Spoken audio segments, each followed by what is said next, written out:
स्वागत है सबका। आज 12वां दिन है हमारा। 15 तारीख से यात्रा शुरू हुई थी, आज 26 तारीख आ गई। हम कल 25 घंटे पूरे कर लेंगे। 25 घंटे का एक हमारा पड़ाव था, राधा जी के साथ मैंने बात करी। 12 24 घंटे आज है, कल हमारा 25 घंटे से आगे चला जाएगा प्लस। तो यात्रा मेरी आधी लगभग पूरी हो गई। इसके आगे की यात्रा कल। कल हम बिल्कुल 27 को नियमित रूप से ही मिलेंगे। परसों से कैसे मिलना है ये मैं आयोजकों से बात करके आपको सबको स्पष्ट कर दूंगा, क्योंकि सबकी सुविधा और सबके विचारों का सम्मान करना है। और हम अब रोज मिलने की जगह हम मिलेंगे सप्ताह में 3 दिन। तो उसके लिए मैं आयोजकों से बात करके राधा जी के माध्यम से आपको समय सारणी प्रेषित करने के लिए बोल दूंगा। उसके अनुपात में हम जुड़ते रहेंगे। विनती एक ही है कि आप सप्ताह में 3 दिनों वाली कक्षा को चूकना मत, क्योंकि जो निरंतर चलता है वो ध्यान में रहता है। लेकिन एक बार उसमें खंड आ गया, इसमें कुछ विश्राम आ गया, तो फिर प्राथमिकताओं की तरफ आदमी वापस बढ़ जाता है और इस चीज को समय देने के लिए कई बार वो भूल जाता है। तो मेरी विनती यही होगी कि जितना समय आपने शिद्दत से मुझे दिया है, आगे आने वाली कक्षाओं में भी मुझे उतना ही शिद्दत से समय दें, और इस यात्रा को मैं विधिवत पूरा करूं, संपूर्ण पूरा करूं, इसके लिए मुझे सहयोग। चलिए, अब मैं तर्जनी की और कुछ विशेषताएं आपके सामने रखूंगा। आज हमारा शास्त्र तर्जनी के बारे में क्या कहता है ये बताता हूँ। कल हमने तर्जनी अनामिका, उसके साथ हमारी अंतस्थ ग्रंथियों की कुछ विशेषताएं समझी, कुछ रिसर्च पेपर समझे। अब जो समझेंगे वो हमारी प्राथमिक, जो सनातन हिंदू पद्धति की जो विशिष्ट परंपरा से आया हुआ ज्ञान है उसको समझेंगे।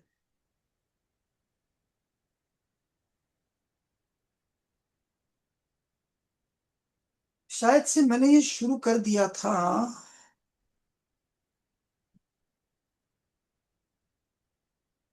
मैं राधा जी, शायद मैंने ये ले लिया है ना। ये पन्ना मेरा हो गया है। फिर भी मैं बीच में से वापस जुड़ जाता हूँ। चलिए। यदि गुरु उंगली सामान्य लंबाई की है तो गर्व, प्रतिष्ठा, धर्म, महत्वाकांक्षा, ईमानदारी, आत्म बलिदान आदि का संकेत दी। देखिए, इंसान के जितने भी अहंकार से जुड़े विषय हैं, इंसान के जितने भी अपने आत्मा से जुड़े हुए विषय हैं, जिसमें वो स्वयं की एक श्रेष्ठ स्थिति को सदैव जागरूक रहता है, ये है आपका गर्व, प्रतिष्ठा, धर्म, महत्वाकांक्षा, ईमानदारी, आत्म बलिदान आदि का संकेत। ऐसे व्यक्ति अच्छे गुणों वाले, उत्तम वक्ता और सहज स्वभाव के होते हैं। इस विश्व में अगर मानवता, इस विश्व में अगर समाज कल्याण, इस विश्व में अगर संवेदनशीलता, इन सभी चीजों को आपको शिद्दत से निभाने वाला कोई चाहिए, तो पहला है गुरु और दूसरा है शुक्र। शुक्र का पर्वत, उससे जुड़ी आपकी उंगली यानी आपका अंगूठी। शुक्र पर्वत ममता का और माया का भंडार है। लेकिन गुरु देने की और बांटने की एक विशेष गुणवत्ता लेके आया है। देखिए, मैं बहुत दयालु हूं, लेकिन मैं दे पाऊं ऐसा जरूरी नहीं। मेरे पास कोई आ जाए तो मैं उसको दे दूं। लेकिन गुरु ऐसा है, वो लोगों को ढूंढता है। गुरु उंगली की क्षमता ऐसी है कि जहां जरूरत है वहां वो लोग जाएंगे। देखिए, आरएसएस, राष्ट्रीय स्वयंसेवक संघ नाम का हमारे भारतवर्ष का एक ऐसा संगठन है जो सक्रिय सियासत में नहीं है, सियासत का हिस्सा नहीं है, लेकिन सियासत को अनुकूल उनका एक जो हिस्सा है वो बीजेपी, भारतीय जनता पार्टी। ये आरएसएस, राष्ट्रीय स्वयंसेवक संघ की बहुत सारी शाखाएं, बहुत सारी, बहुत अलग अलग उपक्रम उनके जुड़े हैं। उनमें से बीजेपी एक उनका एक ऐसा संगठन है जो सियासत के लिए काम करता है। सियासत करेंगे बीजेपी वाले, लेकिन सियासत को अनुकूल सारा काम, सियासत को अनुकूल और सनातन हिंदू धर्म की रक्षा के लिए जो सारा काम करना है वो आरएसएस करता है। और आरएसएस के पास ऐसे लोग हैं जो अपना गर्व, प्रतिष्ठा, धर्म, अपना धर्म, महत्वाकांक्षा, ईमानदारी और आत्म बलिदान, अपने आप को बलिदान देने की चाहत रखने वाला ये संगठन गुरु की उंगली के प्रभाव वाले लोगों के साथ बनता है। आत्म बलिदान ये बहुत बड़ी बात है, समझ लीजिए। इसमें मैं आपको एक आदमी का परिचय करवाता हूं। आप सभी लोग उनको जानते हो जिनको 1930 में फांसी लगी। गवर्नमेंट उनके लिए काफी निर्दय रहा। जिनको बचाने के लिए महात्मा गांधी जी, नेहरू आदि श्रेष्ठतम नेताओं ने थोड़ा भी प्रयास नहीं किया। यहां तक कि अंग्रेजों का कहना था कि अगर आप इनकी माफी के लिए रजामंदी बताते हो तो हम इनको छोड़ देंगे। लेकिन मित्रों, उनके लिए हमारे सियासत ने कोई भी अनुकूलता नहीं दी और हमारे राष्ट्र के श्रेष्ठतम 3 नौजवान एक साथ शहीद हो गए। उन श्रेष्ठतम नौजवानों ने अंत तक अपने माता पिता, यहां तक के अपने घर वालों के द्वारा भेजे गए वकील और उनको सहायता करने वाली कानूनी सारी कार्रवाई में स्पष्ट रूप से बताया अंग्रेजों को कि हम आपकी माफी नहीं चाहते, हम आपकी माफी नहीं चाहते, हम राष्ट्र को बलिदान देने के लिए तैयार हैं। सुकरात ने बलिदान दिया था अपने शब्दों के लिए। प्लूटो के निवेदन पर सुकरात जेल से भागा नहीं। 3 श्रेष्ठतम सैनिकों ने, हमारे क्रांतिकारियों ने अपने जीवन की भेंट चढ़ा दी इस आजादी के समर में। अपनी माफी नहीं मांगी। उन्होंने बोला कि हमें माफ मत करो, हमें आपसे कोई माफी की उम्मीद नहीं। ये 3 लोग कौन है आप भली भांति जानते हो, मुझे बताने की जरूरत नहीं। मुझे बताना इतना ही है कि त्याग, बलिदान राष्ट्र के प्रति, जीवन के प्रति, मानवता के प्रति जब भी होगा तो वहां पहले पायदान पे गुरु वाले लोग बैठे मिलेंगे।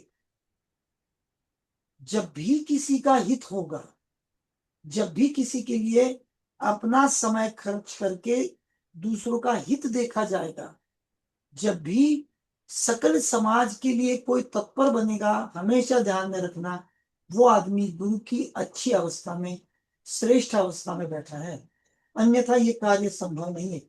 दूसरी कोई भी उंगली, दूसरी कोई भी ग्रह की स्थिति इस उच्च कार्य को उपलब्ध नहीं होती।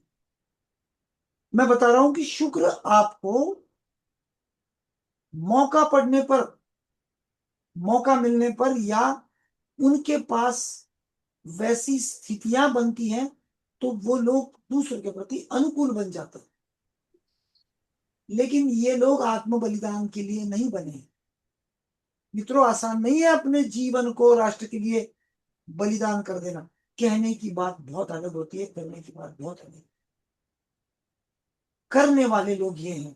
जितने भी सिपाही आज आप बॉर्डर पे बैठे देखते हो ना, उन्होंने गवर्नमेंट को और घर को बता दिया है कि हम हर स्थिति के लिए राष्ट्र के साथ हैं। कोई भी स्थिति हो, हम राष्ट्र के साथ जुड़े रहेंगे। हम कभी भी किसी भी स्थिति में यहां से भागेंगे नहीं। इसे कहते हैं आत्म बलिदान। इसराइल में एक बहुत मजेदार बात होती है मित्रों। इसराइल में एक कानून है, आप गूगल करके पढ़ लेना। जब भी किसी घर में बच्चा 18 साल की उम्र को छू के आगे निकलता है, लड़का हो या लड़की हो, जो भी बच्चा 18 साल की उम्र पूरा करता है, उसको तुरंत 2 साल मिलिट्री में भर्ती किया जाता है। उसकी मर्जी हो ना हो, उसको सख्ती से एक कानून के तहत मिलिट्री में भर्ती किया जाता है। कई बार वहां पे लोग अलग व्यक्तित्व के कारण वहां से भाग गए। उन्होंने कहा कि नहीं, हमारा व्यक्तित्व नहीं है, हम ये काम नहीं कर सकते, आप हम पर जबरदस्ती ना करें, जोर ना करें। हमारे देश में वो स्थिति नहीं है। हमारे देश में तो बाकायदा लोग इसको चुनते हैं। हमारे यहाँ के बहुत सारे सैनिकों को एक ऑफर मिली थी, एक निवेदन आया था रशिया के द्वारा। यूक्रेन रशिया का जब युद्ध शुरू हुआ, तो उनके पास उतनी सेना नहीं है, उनके पास उतने सैनिक नहीं है कि वो निरंतर लड़ते। तो भारत सरकार को विनती की गई थी कि आप हमें सैनिक दें, हम उचित उनको मुआवजा देंगे। तो यहां से बहुत सारे लोग, सैकड़ों लोग रशिया में बतौर सैनिक गए थे। अभी हाल फिलहाल उसमें से कुछ 77 सैनिकों का बलिदान उस युद्ध में हुआ आज तक। भारत कहते हैं कि द्वितीय महायुद्ध में भी ब्रिटिशों की तरफ से लड़ते हुए 80,000 से ज्यादा सैनिक हमारी भारत माँ के सुपुत्र थे। ये जो काम है ना, ये इस खून का विशेष गुण है। हमने विश्व में हमेशा सबके प्रति बड़ा विशाल अंतकरण और देश के प्रति समर्पण का भाव है। इस मिट्टी का ही गुण है कि यहाँ आदमी देश पे मिटने के लिए एक कदम पे तैयार रहता है। आदेश हुआ तो कोई भी आदमी देश की प्रतिष्ठा के लिए खुद का बलि दे देगा। कहने का तात्पर्य क्या है? हम सभी लोग गुरु के विशेष प्रभाव में हो सकते हैं। गुरु का ये कार्य है कि आत्म बलिदान करें। तर्जनी या गुरु की उंगली। एक नया बोतल जो मेरे वाले में। कौन है? तर्जनी या गुरु की उंगली, मनोवैज्ञानिक महत्व।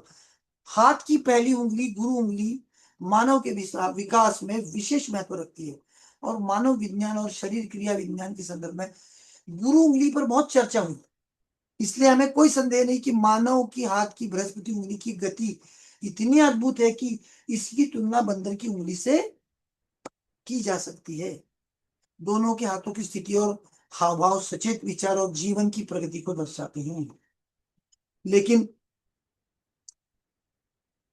बंदर के हाथ की बृहस्पति उंगली, मानव के हाथ की बृहस्पति उंगली झुकी झुकाव उंगली से काफी छोटा होता है। बृहस्पति उंगली जो मानव की है उससे बंदर की उंगली बहुत छोटी है। यानी शनि उंगली का शनि उंगली की मध्य उंगली से भी लंबी नहीं होती है। मतलब ये जो है ना, ये गुरु उंगली जो है हमारी, यानी तर्जनी जो है, वो शनि उंगली यानी मध्य वाली मध्यमा जो है उससे लंबी नहीं होती है। वैज्ञानिक हिप्पोक्रेटिस ने कहा कि बृहस्पति की उंगली फेफड़ों से संबंधित है। सामान्यतः बृहस्पति की उंगली शनि उंगली के आकार की होती है। बृहस्पति उंगली शनि उंगली के आकार से आधी होती है। उसके पहले पोर से, मैं यहाँ पे लिखना भूल गया हूं, बृहस्पति यानी आपकी तर्जनी सामान्य रूप में शनि पर्वत के शनि उंगली के यानी मध्यमा उंगली के पहले पोर के मध्य तक जाएगी। अगर यदि बृहस्पति उंगली यानी गुरु आपकी तर्जनी जो है यह शनि उंगली से लंबी हो तो क्रूरता, हठधर्मिता, निरंकुशता आदि जैसे दुर्गुणों का प्रभाव दिखाई देता है। हमारे आज तक के शास्त्रों ने इसको इस शब्दों में वर्णित किया है।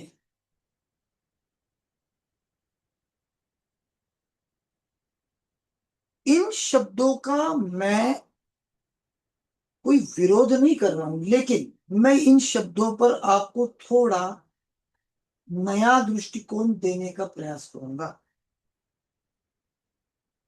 संभवतः राधा जी ने आज तक जितना हस्त सामुद्रिक पढ़ा है, इसमें बहुत गहन अभ्यास करने वाले हमारे पास बहुत सारे लोग हैं। जैसे हमारे रावत साहब भी हस्त सामुद्रिक को बहुत गहराई से जानते हैं। प्रेम बंधु शुक्ला साहब है, वो तो बाकायदा आईकास में हस्त सामुद्रिक के श्रेष्ठतम अध्यापकों में से एक। वो है ही श्रेष्ठ, उसमें तो कोई दो राय है ही नहीं। मैं आप सभी लोगों को एक निवेदन करता हूं, मैं आप सभी को बीच में एक सवाल अभी करना चाहता हूं। आपने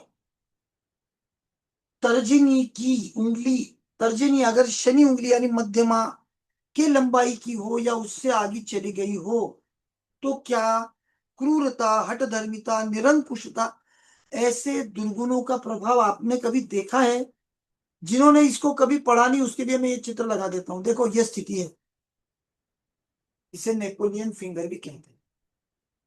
यहां पे तर्जनी उंगली की लंबाई मित्रों मध्यमा से ऊपर है, देखिए।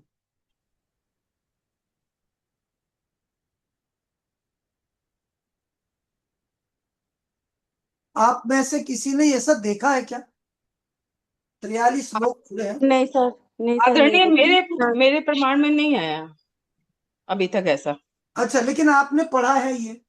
जी जी जी, बहुत पढ़ा है इस बारे में, बहुत ज्यादा। हाँ, आपने पर पढ़ा है। अभी तक मैंने देखा नहीं है इस तरह से। हाँ, मतलब ये उंगली आपको दिखने में नहीं आई? नहीं नहीं, नहीं आई, अच्छा, नहीं। Okay, no problem. मैं और एक पूछता हूं। मध्यमा के प्रथम पोर से आधे तक तर्जनी की यात्रा जरूरी है।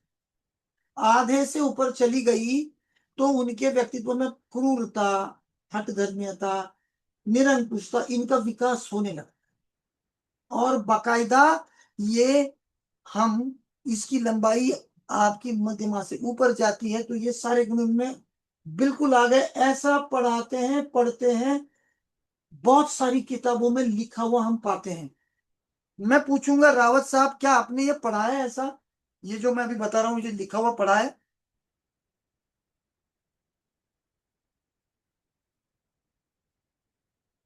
Very low voice, Ajay Sharma ji बता रहे, क्या आवाज की कमी है किसी को? नहीं सर, नहीं सर, आवाज ठीक है। पूरी आवाज आ रही है। आवाज ठीक है सर। अच्छा, अच्छा, कोई कोई जानकार मेरे साथ इस विषय में 2 मिनट आपके मुझे दें कि आप में से किसी ने ये पढ़ा है क्या कि आपका तर्जनी का जो हिस्सा है वो मध्यमा के पहले पोर से ऊपर जब निकलता है, मध्य मध्य से,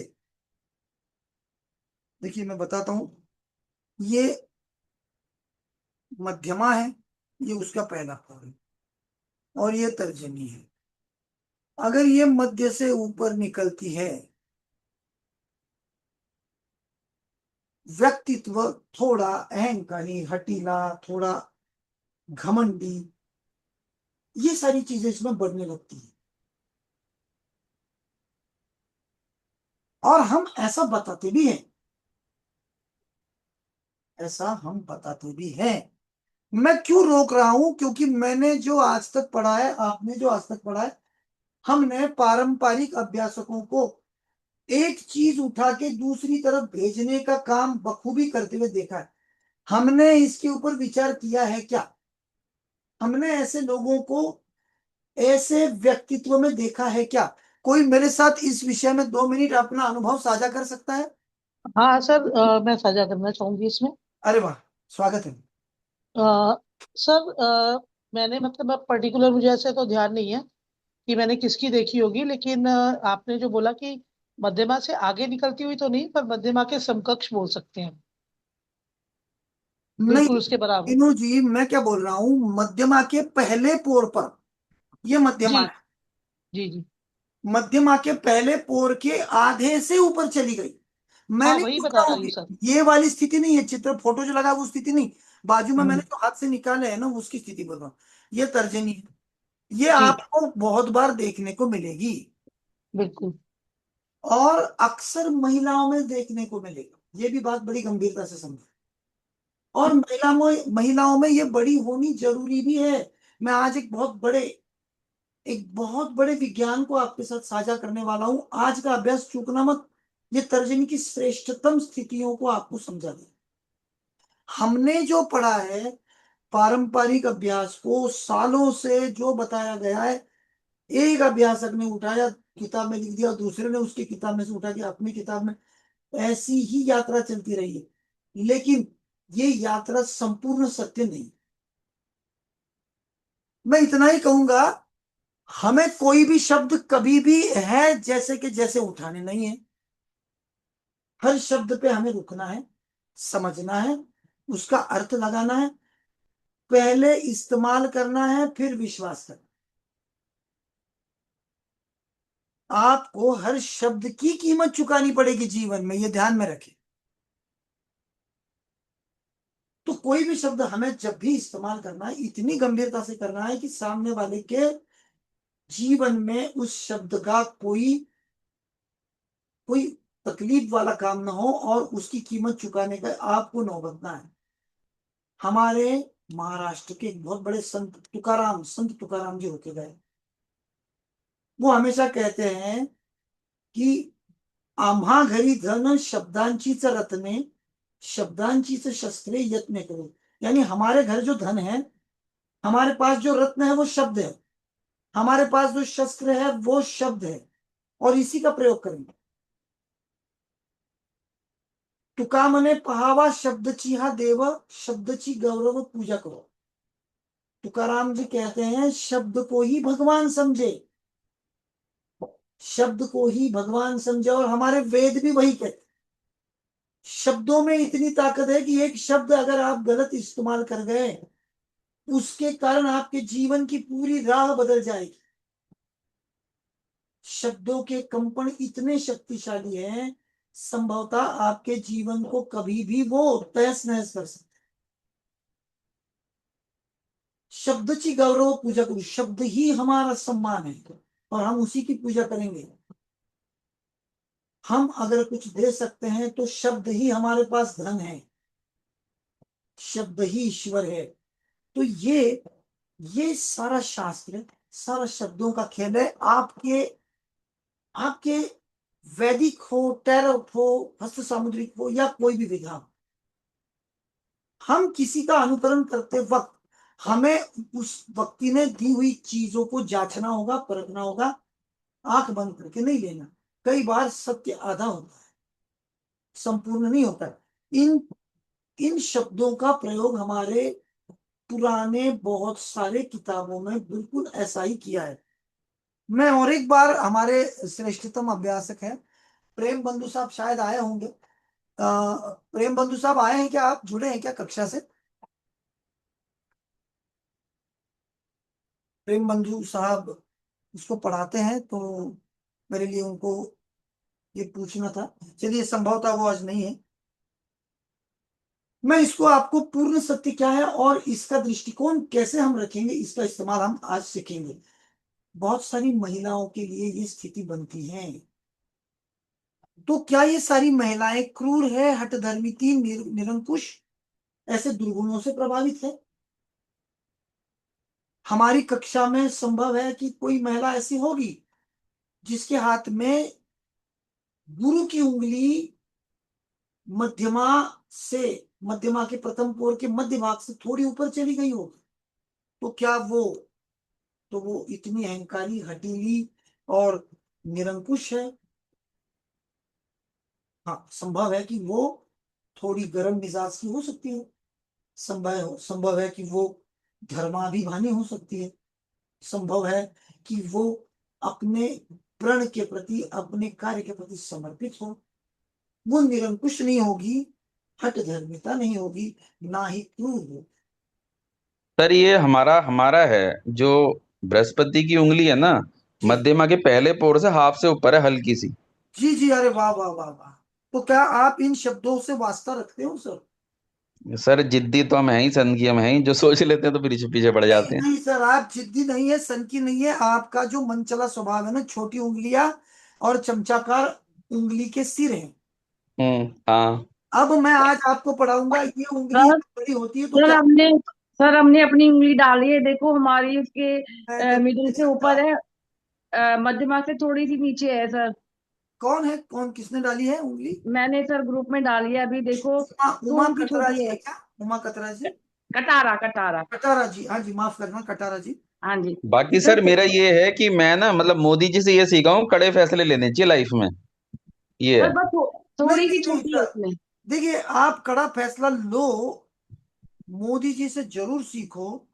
और अभी जो जैसे उमा जी ने डाली है, उमा जी आपकी भी उंगली ऐसी है, तो आप इन शब्दों से वास्ता रखती हो क्या? हाँ मैं ना में जवाब दे, जानकारी मत देना, क्योंकि जानकारी मैं आपको दूंगा। सर मैं ज्यादा किसी से मतलब नहीं रखती, अपने में अपना काम करती हूँ बस, किसी से ज्यादा मतलब नहीं इसका रखती। मतलब आप क्रूर, हठधर्मी, निरंकुश, बड़ी जुल्मी व्यक्तित्व वाली नहीं है। नहीं सर, मैं तो नहीं हूँ सर ऐसी। हाँ, मुझे क्या कहना है, हमारे आज तक के अभ्यास में कई बार हमें जो पढ़ाया गया है ना, उसकी समय सापेक्षता को समझना होगा। एक जमाना था जब इंसानी जो ये आबादी है बहुत कम थी, 850 करोड़ की आबादी है, और आज एक भी ऐसा आदमी नहीं कि जो दूसरे के सिवा उसका जीवन जुड़ा नहीं है। हर आदमी का जीवन दूसरे से जुड़ चुका है। मैं लाख कोई विशेष बहुत बड़ा आदमी हूं, फिर भी मुझे छोटे से छोटे आदमी की जरूरत पड़ती ही है। आज की तारीख में परस्पर समन्वय और परावलंबित्वता का बहुत ज्यादा अंतर्भाव हो गया जी। पर और सर पर हाँ, हम सर अपने मतलब के लिए किसी के सामने झुकते नहीं है। हाँ लेकिन अपना ये, नुकसान कर लेंगे पर हम झुकेंगे तो नहीं, गलत बात पे, मतलब अपने फायदे के लिए नहीं, कि हमारा फायदा हो रहा है तो हम झुक जाएंगे, ऐसा नहीं करते हम। हाँ तो आप में क्या हुआ है, आप में और हमारे रंजीत जी के व्यक्तित्व में क्या हुआ है मैं बताऊं। आप इन शब्दों को आपके जीवन में कुछ हद तक महसूस कर रहे हो, लेकिन वास्तविक क्या हो रहा है ये हम समझे। ये अभ्यास आपके पहले अभ्यास को बिल्कुल क्लीन कर देगा, मिटा देगा, और नए बीजों को मैं आपके जीवन में रोपित कर दूंगा, और आप नए बीजों के अंकुरने के साथ नए अभ्यास को आप आपके जीवन में रूपांतरित कर लोगे। मैं बताऊंगा अभी आपको कि अब पक्का क्या हो रहा है, ये सर मेरी क्या क्या कर रही है। सर मेरी उंगली भी ऐसी है और आप जो बता रहे हैं वो बिल्कुल सही है। अजय पांडे साहब, आप मतलब आप थोड़े हठीले, थोड़े गुस्सैल, थोड़े निरंकुश, थोड़े क्रूर व्यक्ति हैं, ये मानते हैं आप? मानता हूँ सर, मानता हूँ।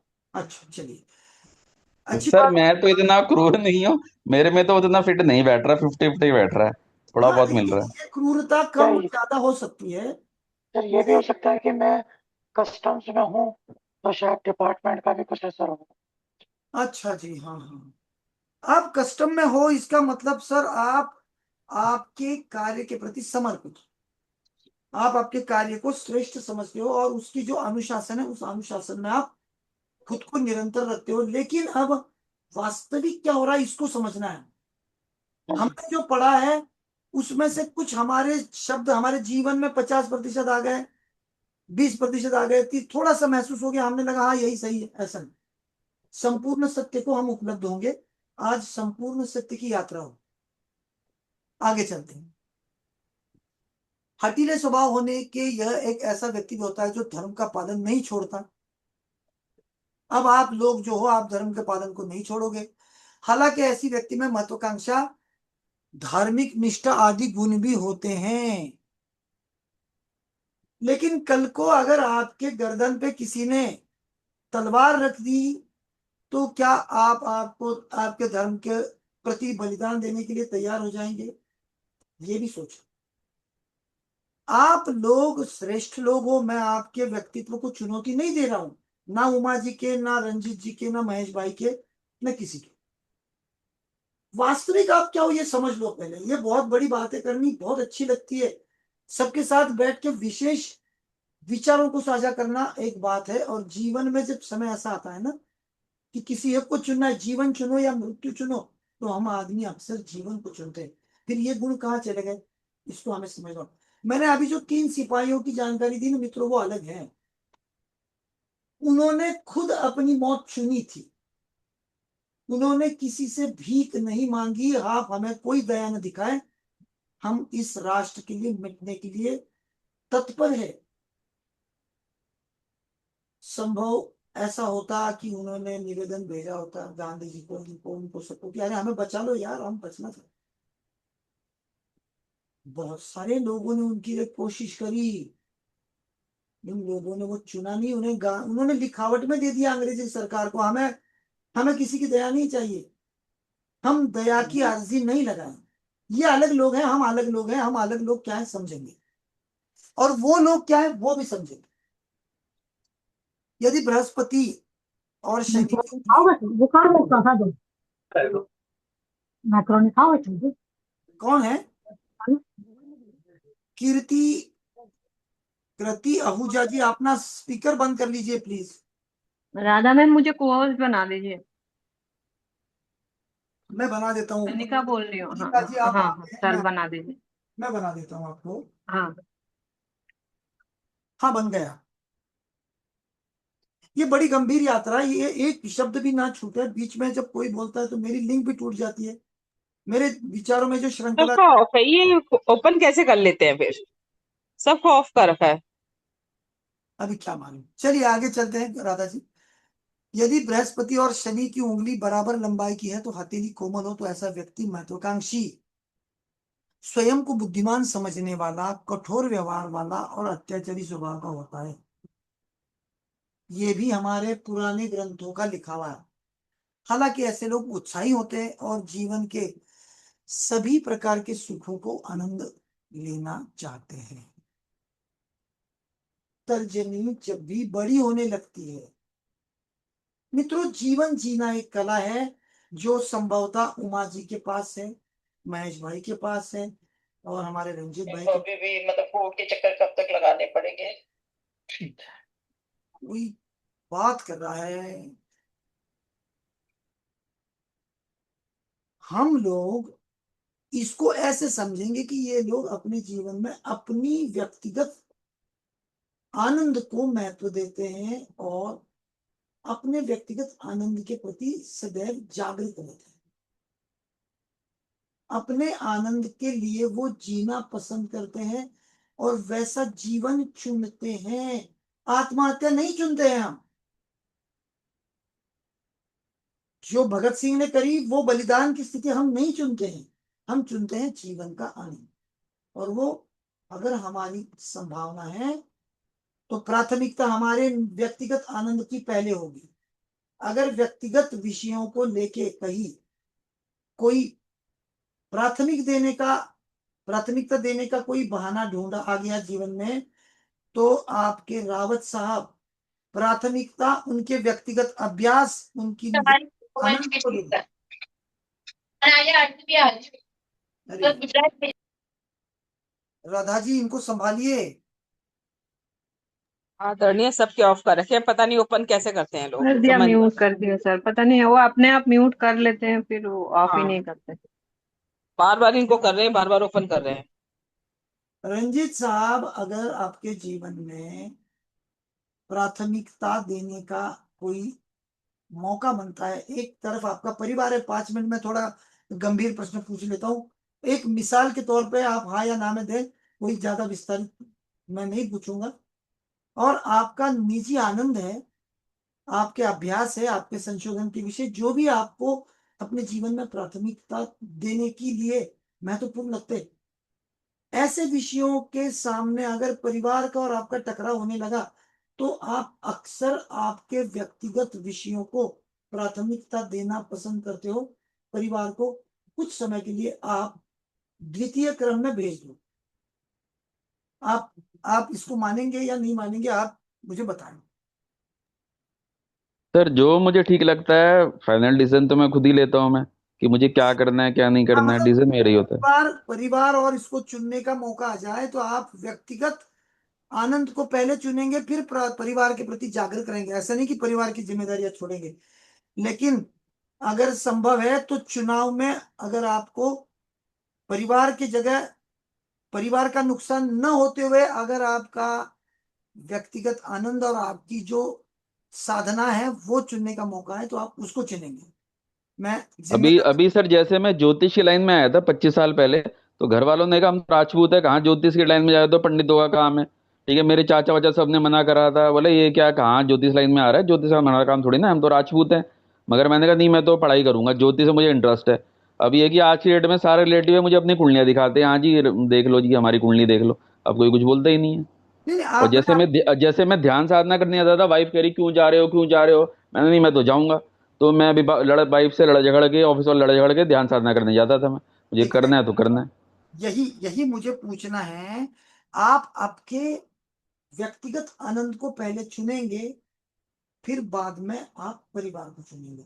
सबसे महत्वपूर्ण बात समझ लो, मैंने जो अभी सवाल यहाँ पे पूछा है, तर्जनी की लंबाई अगर आपके मध्यमा के पहले पोर के आधे तक पहुंच गई या उसके ऊपर जा रही है, मान लीजिए, आधे से सर हल्के से ऊपर है मेरी। हाँ, तो ये लोग अपनी हर जिम्मेदारी को बिल्कुल शिद्दत से निभाते हैं। फिर उमा जी हो, रंजीत जी हो, या कोई भी, या महेश भाई, अपनी जिम्मेदारी को शिद्दत से निभाते हैं। या यूं कहें, कई बार सारी दुनिया की जिम्मेदारियां इनके कांधे पे आ गई, ऐसी स्थिति में ये लोग चले जाते हैं। कई बार सर ये रिस्पॉन्सिबिलिटी लेने में कोई घबराता नहीं हो, मैं रिस्पॉन्सिबिलिटी लेनी चाहिए, उसमें कोई दिक्कत नहीं है। जरूरत से ज्यादा रिस्पॉन्सिबिलिटी लेते रहो। जो जितनी जैसी जरूरत है वैसे ही आप रहें। आप जरूरत से ज्यादा जिम्मेदारी लेते हो, ये विशेषता मुझे बतानी, क्योंकि आगे मैं इसको चक्रों से जोड़ूंगा। हाँ जी सर। सर जैसे मैं ऑफिस में जॉब करता था ना, वो मेरे ग्रुप लीडर को टेंशन हुआ नहीं, मुझे सारी टेंशन रहती थी। मैं हाँ, सारी बस कैलकुलेशन बस, करके बैठा था कि यही, काम कैसे होगा क्या होगा। इसी सूत्र को पकड़ना है, इसी सूत्र को। हम्म। मान लीजिए, मैं मिसाल देता हूं, मैंने सुना था मीनू जी एक बहुत बड़ा सामाजिक कार्य करती हैं। वो बेसहारा वयस्क लोगों का बहुत बड़ा सहारा बनी है। तो मीनू जी अपने जीवन में अपने चुने हुए इस कार्य के लिए हमेशा समर्पण और उसके लिए तत्पर रहेंगे। ऐसा नहीं कि भाई कोई है देख लेगा, हो जाएगा, मैंने किसी के साथ जिम्मेदारी साझा कर ली है, वो निभा देंगे। नहीं, ये लोग हर जिम्मेदारी को गंभीरता से निभाने में विश्वास रखते हैं। ये जो चमत्कार है ना, ये हमें समझना है। आप जिम्मेदारी छोड़ोगे नहीं, लेकिन ऐसी जिम्मेदारी के स्तर पर जब जिम्मेदारी को दूसरा क्रमांक देके प्रथम क्रमांक आपके आनंद के लिए आएगा, तो वो भी आप चुनोगे आपका आनंद। जैसे आपने चुना ज्योतिष का अभ्यास, लेकिन ये नहीं होगा कि आप छोड़ के चले जाओ। जब तर्जनी का पहला पोर मध्यमा के पहले पोर के आधे से नीचे चले जाना लगता है ना, तब आदमी अपनी जिम्मेदारियों से दौड़ना चालू कर देता है। ये कहेगा उसको बता दो, इसको बता दो, ये कर लेगा वो कर लेगा। रंजीत जी बोलेंगे भाई क्या करना है बताओ, मैं कर लेता हूँ पहले, फिर बाद में आप कर देते हैं। और सबकी सुविधा। अभी अभी सर जैसे मैं उत्तराखंड में था 2 हफ्ते तक, मैं वाइफ और बेटा वहां घूमे। ठीक है, ये मम्मी मेरी अकेली है, 71-72 ईयर की है। तो मम्मी की तबीयत खराब हो गई, मम्मी कह रही मेरा बीपी हाई हो रहा है, मैं अकेली हूँ यहाँ दिल्ली में। तो फिर मैं दिल्ली आ रखा हूँ फिलहाल 4-5 दिन के लिए, मम्मी को थोड़ा देखने के लिए, क्योंकि तबीयत कैसी क्या है, ठीक ठाक हो जाएगा। तो फिर वाइफ और मेरा बेटा गाँव में है, तो फिर 4-5 दिन बाद मैं फिर गाँव चला जाऊंगा। तो मुझे बैलेंस बना के चलना है, मम्मी को भी देखना है, गाँव भी जाना है, तो बैलेंस बना के जी, तो ये पूरा जो है करना ना, पड़ रहा है। आप ऐसा यहाँ पर ये नहीं कहेंगे कि किसी परिवार के आदमी को मैंने वहां पे नियुक्त कर दिया, कोई सदस्य बैठा है जो कर लेगा, ऐसा नहीं। ये लोग अपने चक्रों की ऐसी शानदार स्थिति में जाके बैठते हैं ना, कि सारी चीजों का निर्वहन करना इनको अच्छा लगता है। हाँ, ये करते वक्त कई बार वो अपने अपने शक्ति का उपयोग करते हैं और हम उन्हें क्रूर कहने लगते हैं। मैं आगे इसका विस्तार करूंगा, बहुत मजेदार विस्तार है, इसलिए मैं धीमे गति से जा रहा हूं। गुरु की बहुत ही छोटी उंगली, यदि गुरु की उंगली शनि उंगली की स्थिति से बहुत छोटी हो, यानी शनि की स्थिति प्रथम उंगली की गांठ से भी छोटी हो, ऐसे व्यक्ति गुरु के गुण नहीं होते हैं। अर्थात ऐसा व्यक्ति शुद्ध गुरु प्रधान व्यक्ति नहीं कहलाता। ऐसे व्यक्ति में आत्मविश्वास की कमी, जिम्मेदारियों से बचने की प्रवृत्ति, असफलता आदि देखी जाती है। ऐसे व्यक्ति अपने रिश्तेदारों से अच्छा तालमेल नहीं रखते। गुरु की उंगली की सामान्य लंबाई। चलिए अब ये गुरु की उंगली की सामान्य लंबाई हमने देखी, पहले बड़ी फिर छोटी, अब ये देखिए सामान्य लंबाई हो तो क्या, शनि यानी शनि उंगली के आधे, शनि उंगली का जो पहला पोर है, ये शब्द कुछ इधर उधर हो गया लिखते वक्त मेरे से, शनि उंगली का जो पहला पोर है उसके आधे तक अगर आपकी उंगली चली गई तो ये लोग अपने श्रेष्ठ स्थिति में चले गए। परम आदरणीय जी ये जी जो माई पीसी हैं, इनसे कहिए ना कि अपना वीडियो ऑफ करें। माई पीसी, इधर से बार आवाज आ रही है। माई पीसी कौन है मुझे मालूम हाँ, नहीं। माई पीसी अब म्यूट कर लेते हैं। माई पीसी किसका है? कृपया आप सबका सहयोग करें, कक्षा की गंभीरता को थोड़ा ध्यान दें और हमारी विनती को थोड़ा समझ। उनकी तो पता नहीं बातचीत चल रही है, कहीं से फोन में बात कर रहे हैं, उनके माउथ हिलने की आवाज आ रही है, मतलब दुर्भाग्य है फिर अभी वो इतनी महत्वपूर्ण कक्षा के लिए उपलब्ध नहीं है। कनिका जी म्यूट कर दो आप इन्हें। जब ये तर्जनी मध्यमा के पहले पोर के आधे तक पहुंच जाएगी, ये बड़ी शानदार स्थिति है। इनका स्वभाव हंसमुख है, महत्वाकांक्षा संतुलित है, चरित्र अच्छा है, मानसिक रूप से संतुलित है। इनकी बात करने की जो स्टाइल है वो बहुत अच्छी लगती है सबको, वाक्पटु है। ऐसे व्यक्ति समाज में सम्मान के लिए हमेशा जाने जाते हैं, बहुत सम्मानित होते हैं, वे विद्वान और बुद्धिमान होते हैं। मैं महत्वपूर्ण चीजें इनकी महत्वाकांक्षा संतुलित है। जब भी मैं उंगली बढ़ने लगती है ना, महत्वाकांक्षा बढ़ने लगती है, उंगली घटने लगती है तो महत्वाकांक्षा कम होती है। और उंगली बढ़ने लगती है तो सारी दुनिया का जिम्मा अपने सर पे लेने का व्यक्तित्व बनने लगता है। और उंगली छोटी होने लगती है तो सारी दुनिया की जिम्मेदारियों से तो भागो, अपने व्यक्तिगत जिम्मेदारियों को भी निभाने की कमी धीरे धीरे बढ़ने लगती है। तो ये गुरु की उंगली बहुत महत्वपूर्ण राज से जुड़ी है। आपके जीवन में अगर आप जिम्मेदारी नहीं लेंगे, खुद का नेतृत्व करना पसंद नहीं करेंगे, खुद के लिए ही आप संकुचित हो जाएंगे, तो दुनिया आपको कोई कीमत नहीं देगी। पहले आपकी कीमत आपको खुद को करनी पड़ेगी और फिर दुनिया आपकी कीमत करेगी। गुरु की उंगली आपकी खुद की कीमत करने में बहुत सक्षम है और वही आपकी खुद की कीमत करवाती है। कभी वो ज्यादा करवाती है, कभी कम करवाती है। खुद के व्यक्तित्व की स्थापना समाज में करने के लिए हमें गुरु की उंगली अच्छी होनी बिल्कुल बेहद जरूरी है। आइए मित्रों, अब ऐसी महिला से मिले जिनसे मिलना आपके लिए एक संभवतः बहुत महत्वपूर्ण कार्य है। अभी उमा कटारा जी ने बताया कि उंगली उनकी तर्जनी उंगली उनकी मध्यमा के पहले पोर से ऊपर चल रही है। और भी कोई विशेष महिलाएं इस कक्षा में हो सकती है जिनकी ऐसी स्थिति है, और ऐसे हमारे पुरुष मित्र भी हैं जिनके हाथ में ये स्थिति है। पुरुषों के लिए स्थिति थोड़ी अलग बनेगी, महिलाओं की स्थिति अलग बनेगी। महिलाओं की स्थिति को समझ लेते हैं, पुरुषों की स्थिति को मैं इसके बाद बताता हूं। ये बहुत विशेष व्यक्ति है, ये इनका मेरे जीवन पे बहुत प्रभाव है और आप इनको बहुत गंभीरता से जानना। ये एक डॉक्टर थी, जेसिला पर्ल। ये एक बहुत नामी गिरामी डॉक्टर थी। वो है अपने जाति से जू व्यक्ति है। अब दूसरी वर्ल्ड वॉर में हिटलर ने सभी जू लोगों का नाश करने का बीड़ा उठाया था। जो भी जू मिलेगा उसको मैं खत्म कर दूंगा। बड़े कृतज्ञ थे। उनके माँ और पिताजी के घर से निकल जाने के बाद काफी गरीबी थी और इनका स्वभाव थोड़ा अलग था, तो वो माँ पिताजी के साथ उनका मेल बैठा नहीं। हिटलर संगीत पढ़ना चाहते थे, माँ पिताजी कहते थे भाई पढ़ाई करो, जीवन जीने के लिए कोई नौकरी चुनो।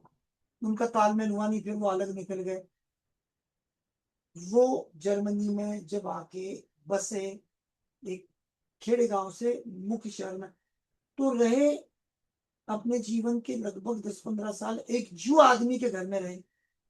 उस जू आदमी ने उनको अपने बेटे की तरफ पाला पोसा, उसका सारा खर्चा किया, और आगे चल के ये आदमी उसी जमाती को, उसी जाति को नष्ट करने के लिए सबसे क्रूर और अत्यधिक अत्याचारी बना। देखो कैसे जीवन में इंसान मोड़ लेता है अलग अलग। तो ये जो है जू महिला है, और जू महिला डॉक्टर है, काफी विश्व प्रसिद्ध है। इन्होंने क्या किया, आउशविट्ज नाम का एक इनका पोलैंड में एक कैंप है, जिसे कॉन्सेंट्रेशन कैंप कहते हैं। आउशविट्ज ये दूसरे महायुद्ध का सबसे बड़ा कॉन्सेंट्रेशन कैंप है। ज्यादातर जू लोगों को यूरोप के अलग अलग देशों से पकड़ के लाया जाता था, उस कैंप में भर्ती किया जाता था, और उनको बिल्कुल तय करके मौत दी जाती थी। हफ्तों तक, महीनों तक महिलाओं को स्नान करने की सुविधा नहीं थी।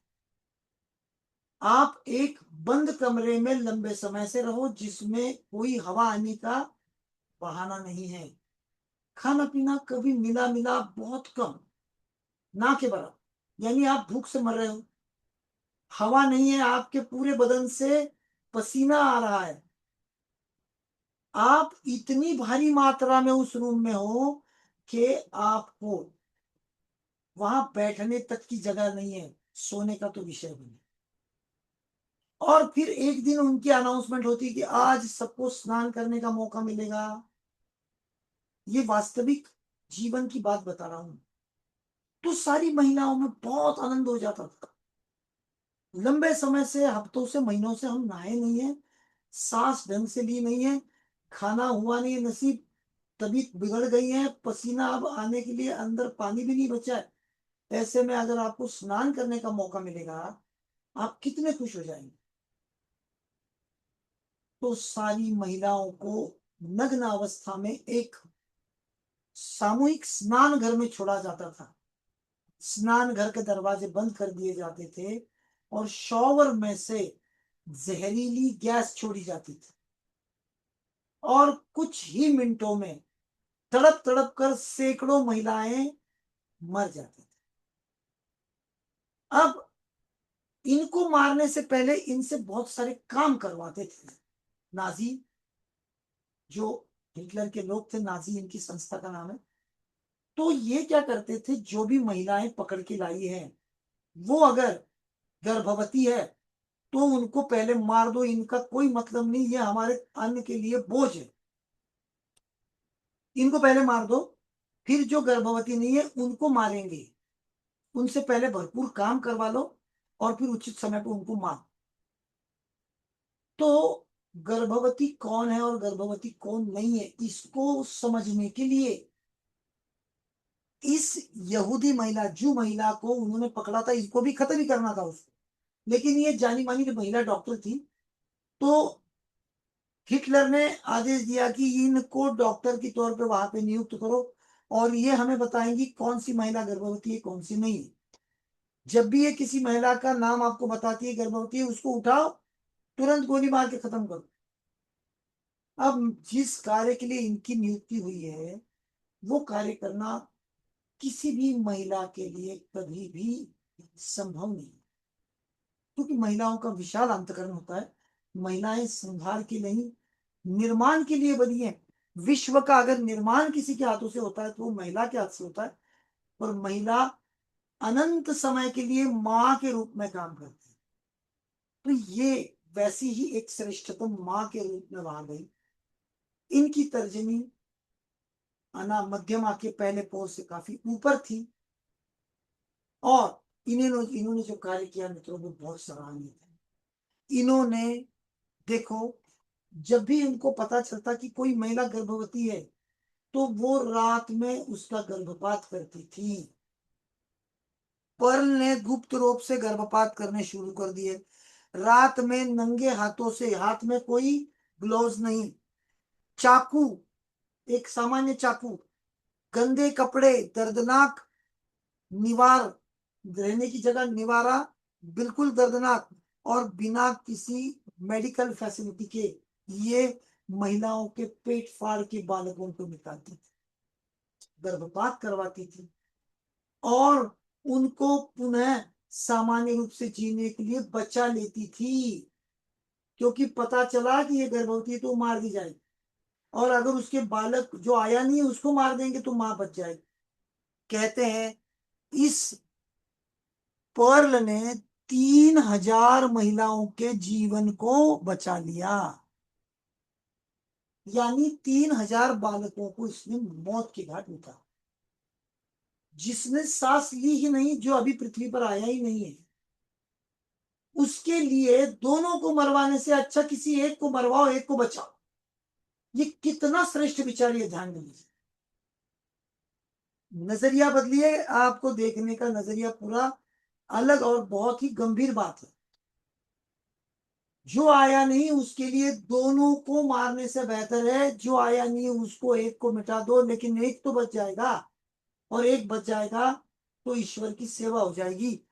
ये ऐसा कार्य तर्जनी अगर महिलाओं की बड़ी हो जाती है तो ये निरंतर समाज की भलाई में लग जाती है। ये अपना जिम्मा समझती है, समाज की सेवा, परिवार की सेवा, लोगों की सेवा, सबकी भलाई ये अपना जिम्मा समझती है। अक्सर ये महिलाएं हमारी सोच से काफी विशाल व्यक्तित्व, काफी विशाल, संभवतः हमें उनके व्यक्तित्व में थोड़ी कठोरता दिखे, थोड़ा निश्चयी व्यक्तित्व दिखे, थोड़ी करारी दिखे, थोड़ी शक्तिशाली दिखे, लेकिन मित्रों ये बहुत विशाल अंतकरण वाली है। जो सामान्य महिला ये कार्य नहीं कर पाएगी, डर से वो खत्म हो जाएगी, वहां ये निडर औरत कुछ भी कर जाती है। ये किसी भी संभव चुनौती के लिए, किसी भी संभव आपत्ति के लिए तैयार है। इसकी जान जा सकती है, इसको मालूम है, इसको तो कुछ नहीं करना था, मात्र नाम की लिस्ट बना के देंगे। नहीं मित्रों, 3000 बालकों को इसने गर्भपात के माध्यम से मरवा दिया और 3000 महिलाओं की जान बचा ली। युद्ध के बाद 1945 में बर्गन बेल्सन से ये मुक्त हुई, एक छावनी से मुक्त हुई। पति, बेटा, माता पिता सब मारे जा चुके थे। पहले अमेरिका आई, पहले लोगों के शक के घेरे में रही। अमेरिका वाले कहते थे कि ये कौन है, क्या मालूम ये भी गलत हो। फिर निर्दोष साबित हुई, क्योंकि अच्छी है तो कभी ना कभी अच्छा व्यवहार दुनिया के सामने आएगा। रूजवेल्ट जो राष्ट्रपति है उस समय के अमेरिका के, उन्होंने बताया कि ये डॉक्टर है और इसको डॉक्टरी करने की उन्होंने अनुमति दे दी। न्यूयॉर्क में माउंट सिनाई अस्पताल में उन्होंने इनफर्टिलिटी विशेषज्ञ तौर पे काम किया। जब बच्चे नहीं होते हैं सामान्य रूप से, जो महिलाएं बच्चे नहीं कर सकती तैयार, उनके लिए जो इनफर्टिलिटी यूनिट्स रहते हैं उसकी विशेषज्ञ बन के काम किया, अपना क्लिनिक खोला और 3000 बार जीवन लौटाया। यानी क्या किया इन्होंने, अपने जीवन में 3000 से ज्यादा महिलाओं के प्रसूति का योगदान दिया। और जो यात्रा 3000 बालकों की इन्होंने खत्म की थी, अमेरिका में 3000 बालक गर्भवती महिलाओं की प्रसूति कार्य में योगदान देके उन्होंने वापस 3000 जीवन इस पृथ्वी को लौटा दिए। मित्रों, उन्होंने किन लोगों को बचाया? इन्होंने 3000 महिलाएं और 3000 बालक जो अमेरिका के इन 6000 लोगों के जीवन का योगदान दिए। 3000 बालक जो इन 3000 महिलाओं के पेट में थे वो वैसे भी जाने ही वाले थे, क्योंकि पता चलने पर ये 6000 मिट जाते थे, लेकिन उन्होंने उसमें से आधे को जाने दिया और आधे बचा लिए। और आधे बचाने के बाद उन्होंने अपना जीवन जो बाकी उनको मिला ईश्वर की कृपा से, बचे हुए आधे जीवन में उन्होंने पुनः 3000 से ज्यादा सर्जरी करके अपने जीवन की 81 की उम्र में इनकी यात्रा खत्म हुई। मित्रों, ये है लंबी तर्जनी महिलाओं के लिए। जब हम अभी उमा जी को सुनते हैं, वो कहती है कि हम थोड़े सख्त हैं, हम थोड़े अपने विषय से हटते नहीं है, हमको जो ठीक लगता वही करते हैं। मित्रों, इसको हमें अन्याय के सामने डट के खड़ी रहने वाली एक सशक्त महिला के रूप में देखना होगा, ना कि महिला को दुर्बल समझ के, महिलाओं को दुय्यम समझ के, पुरुष लोग हमको छोड़ेंगे नहीं, हमारा जीवन खत्म कर देंगे, इसके डर से भी ये डरती नहीं है। ये पूरे समाज के सामने निडर होके खड़ी हो जाती है और जो कार्य चुना है उसको अंजाम देती है। इतना श्रेष्ठ तर्जनी का ये अभ्यास आप जीवन में ध्यान रखना। ये एस्ट्रोजन एंडोनिल ग्रंथियों से निकलने वाले एस्ट्रोजन की मात्रा बढ़ जाती है। ऐसी स्थिति में ये महिलाएं श्रेष्ठतम महिलाओं के रूप में जानी जाती है, जो अपने पति के लिए एक श्रेष्ठ पत्नी बनती है, परिवार के लिए एक श्रेष्ठ बहू बनती है, अपनी संतान के लिए एक श्रेष्ठ माता बनती है। और इनको अगर जरूरत पड़ती है कहीं शक्ति से कोई चीज का निर्वहन करने की, तो शक्ति बरतेंगी, लेकिन इनके द्वारा जितना कल्याण अपने बालक, अपने परिवार, अपने पति का होगा, वो संभवतः छोटी तर्जनी वाली महिलाओं के हाथ से कभी भी नहीं। तो ये जरूर ध्यान में रखें, श्रेष्ठ महिलाओं को अगर आपको जानना है, पहचानना है, महिलाओं की तर्जनी मध्यमा के पहले पोर के आधे से ऊपर चली जाती है। ये महिलाएं अपने जीवन का मोल देके परिवार, समाज और अपनी संतानों के प्रति समर्पित रहती है, सबके लिए योगदान देती है। तर्जनी छोटी होती है तो ये अपने जीवन के लिए और अपने परिवार के लिए करे, ये कोई बड़ी बात नहीं है। तर्जनी बड़ी होने से ऐसी महिलाओं के द्वारा समाज के साथ भी बहुत बड़ा योगदान दिया जाता है।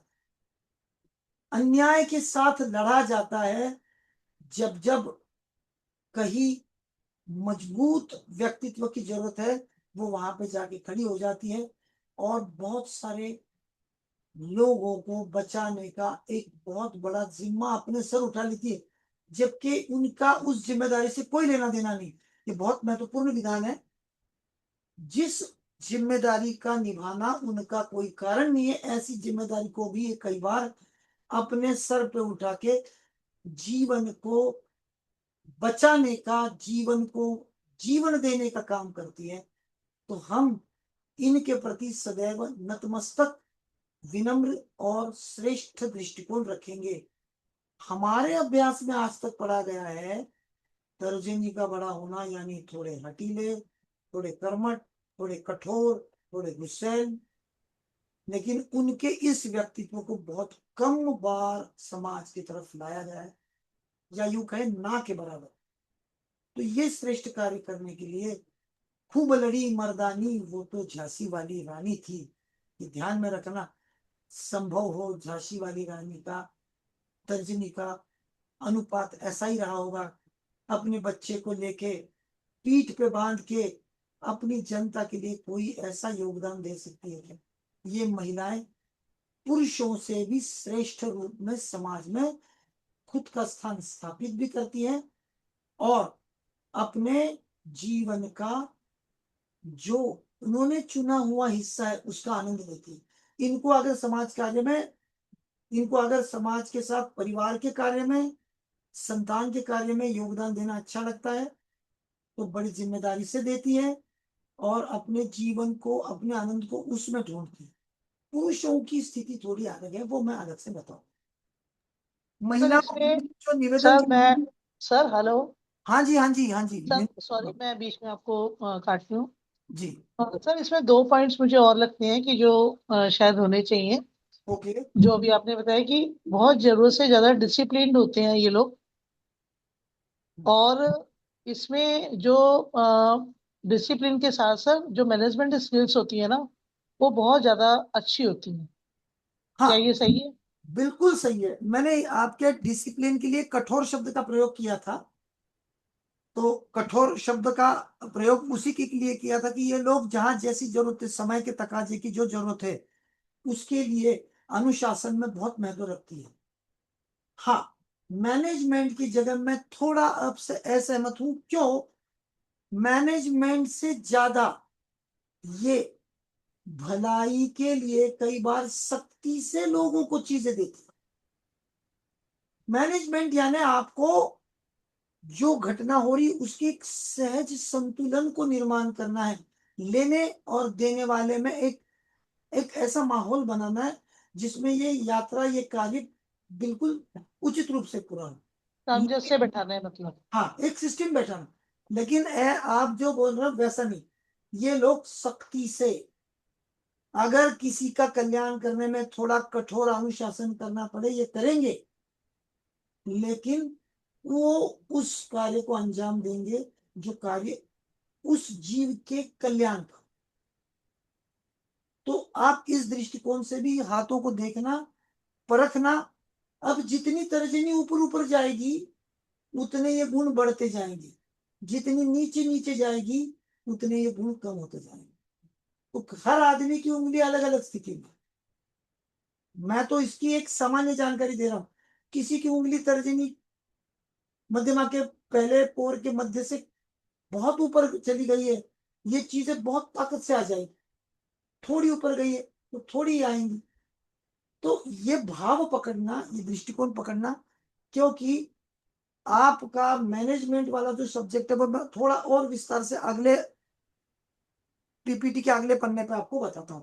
आप मात्र इस पर्ल जी के इतने बड़े योगदान के लिए आप इनको समझे, फिर मैं आपको और आगे लेके जाता हूँ। मध्यम सर आकार, मेरी तर्जनी भी अनामिका से बड़ी है और मध्यमा के प्रथम पोर के आधे से थोड़ी ऊपर है, एक धागा ऊपर है, आपको तो पता भी है शायद। ठीक है, सही सही। तो ये तो मैं आप, इस बात को सहमति देती हूँ सर। मेरे बेटे का बर्थडे था, बर्थडे मन रहा था, बट मैंने कान में अपनी क्लास का लगा के मैं वो सुन रही थी। मुझे सब बोल रहे थे कि हम कहाँ आए हैं, तुम्हें वही महत्व का है क्या? तो मैंने कहा आप सब मेरे लिए है पर मुझे ये ज्यादा महत्व है। धन्यवाद आपका। मतलब आपने मैं अपने अध्ययन को ज्यादा महत्व दे रही थी। समय दिया, आपने इस कक्षा को समय दिया, मैं आपको बहुत बहुत धन्यवाद देता हूँ। नहीं लेकिन सर, मैंने अपने चॉइस, हाँ मेरे हाँ छंद को मैंने हाँ, महत्व दिया। ये देखिए, मुझे ये भी बहुत महत्वपूर्ण बात यहाँ पे बतानी है, और ये मैं आपको हाँ आगे बहुत खुल के बताने वाला हूँ अगले पन्नों में। ये लोग क्या करते हैं, क्या चुनते हैं, ये कैसे चुनते हैं, कौन से चक्र के कारण क्या चुनते हैं, ये बहुत खुल के आएगा, आप सुनते रहें। मध्यम आकार की गुरु की उंगली और नुकीले सिर। यदि गुरु उंगली की लंबाई मध्यम आकार की और उसकी पहली उंगली का सिरा नुकीला हो, ऐसे व्यक्ति उत्कृष्ट कल्पनाशीलता, धार्मिक स्वभाव, समाज में सम्मान, सफल जीवन आदि गुण होते हैं। ऐसी उंगली की पहली उंगली का सिरा चौकोर हो तो व्यक्ति भरोसेमंद, बुद्धिमान और मधुरवाणी वाले बनेंगे और सहज स्वभाव के होते हैं। इसी प्रकार यदि इसी उंगली की पहली उंगली का सिरा चम्मच के आकार का हो, ऐसे लोग कई बार भुलक्कड़, गलतियां करने वाले और जीवन में असफल हो सकते हैं। क्योंकि कई बार ये लोग बहुत सारे कार्यों का आयोजन, निर्वहन एक साथ करना चाहते हैं। हर चीज में ये मैं ही इसको करूंगा और यही मेरी निजी या मेरी व्यक्तिगत विषयों का महत्व है। तो बहुत सारे कार्य एक साथ चुनना है और किसी के भी प्रभाव में नहीं रहना है। भूल जाते हैं, बहुत सारी चीजें भूल जाते हैं। हाथ की गुरु गुरु उंगली अगर टेढ़ी हो, इसे हमेशा अशुभ संकेत नहीं है।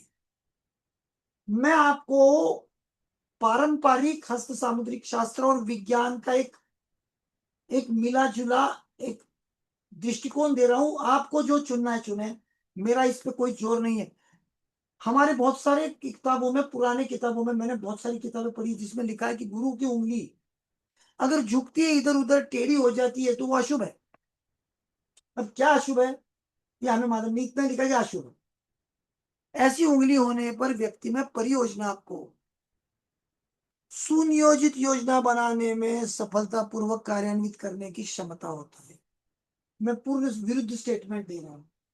ऐसे लोग बड़ी कुशलता पूर्वक, बड़ी गंभीरता से, क्योंकि ये टेढ़ी होकर शनि पर्वत की तरफ चली गई, अपने कार्यों को अंजाम देने के लिए ये लोग बड़े प्लानिंग के साथ, कूटनीति के साथ, देखिए, बड़ी परियोजनाओं को सुनियोजित योजना बना के सफलतापूर्वक कार्यान्वित करना, यानी ये कूट योजना।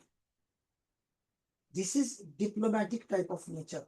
गुरु की महत्वाकांक्षा और शनि की गंभीरता का यहाँ पे एक उत्तम मिलाप।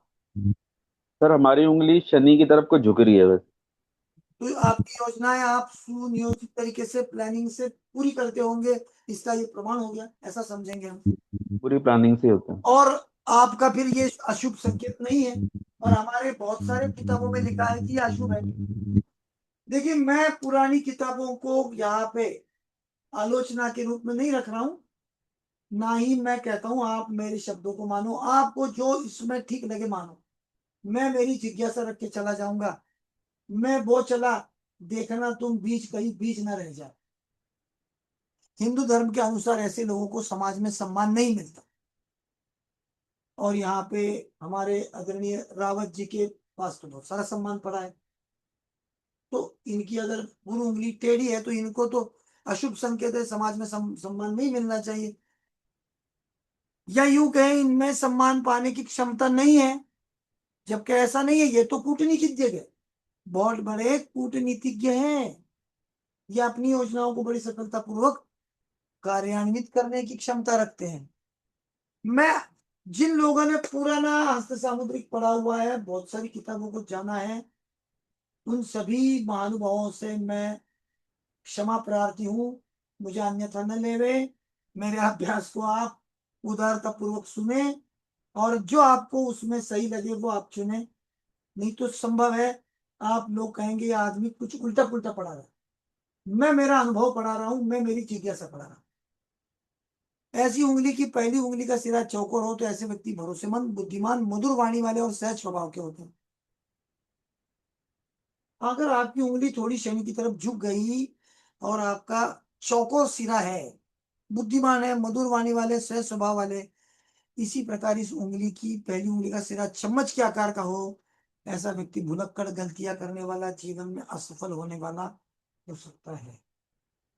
उंगली की लंबाई के बारे में कहा जाता है कि यदि गुरु उंगली सूर्य उंगली से लंबाई हो लेकिन शनि उंगली से छोटी हो तो ऐसे व्यक्ति अच्छे स्वभाव का होता है, लेकिन वह जल्दी गुस्सा करने वाला होता है। स्वभाव ऐसे व्यक्ति का खुले उच्चार वाला होता है और दूसरों की अच्छी सलाह देने सक्षम होता है। इस विधान को मैं पुनः एक बार आपके सामने थोड़ी शांति से रखूंगा, इसको आपको समझना। हमारी अनामिका से हमारी तर्जनी अगर लंबी होती है तो सबसे पहले तो हमें लंबाई के अनुपात को समझना होगा।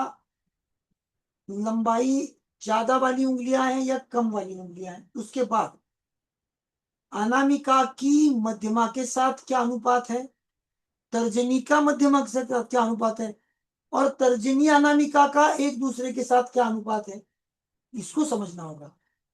मध्यमा एक प्रमाण है सभी उंगलियों को गिनने का। जैसे तर्जनी आपकी मध्यमा के पहले पोर के आधे तक आती है, अनामिका भी मध्यमा के पहले पोर के आधे तक आती है। ऐसी स्थिति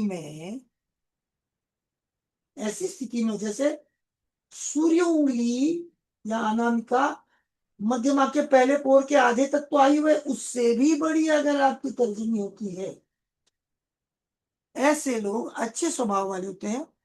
जल्दी गुस्सा तो उनको आता है लेकिन खुले विचार और दूसरों की अच्छी सलाह देने में सक्षम।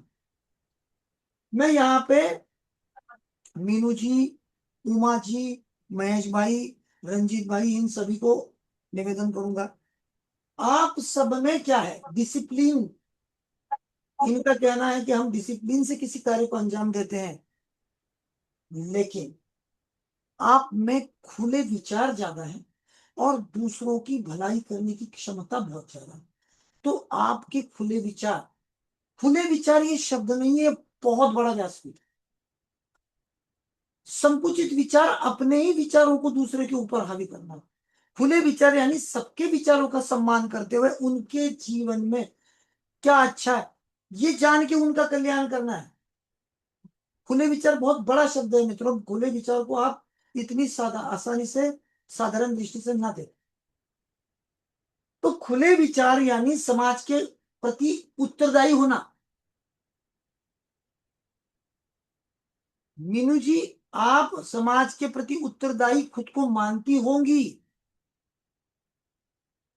जबकि समाज ने आपको बोला नहीं कि आप हमारी जिम्मेदारी उठाओ, लेकिन आपके विचार खुले हैं तो आप समाज के हर क्षेत्र से खुले विचारों से और एक सद्भाव से जुड़े हो, दूसरों की अच्छी सलाह देने में आप सक्षम हो।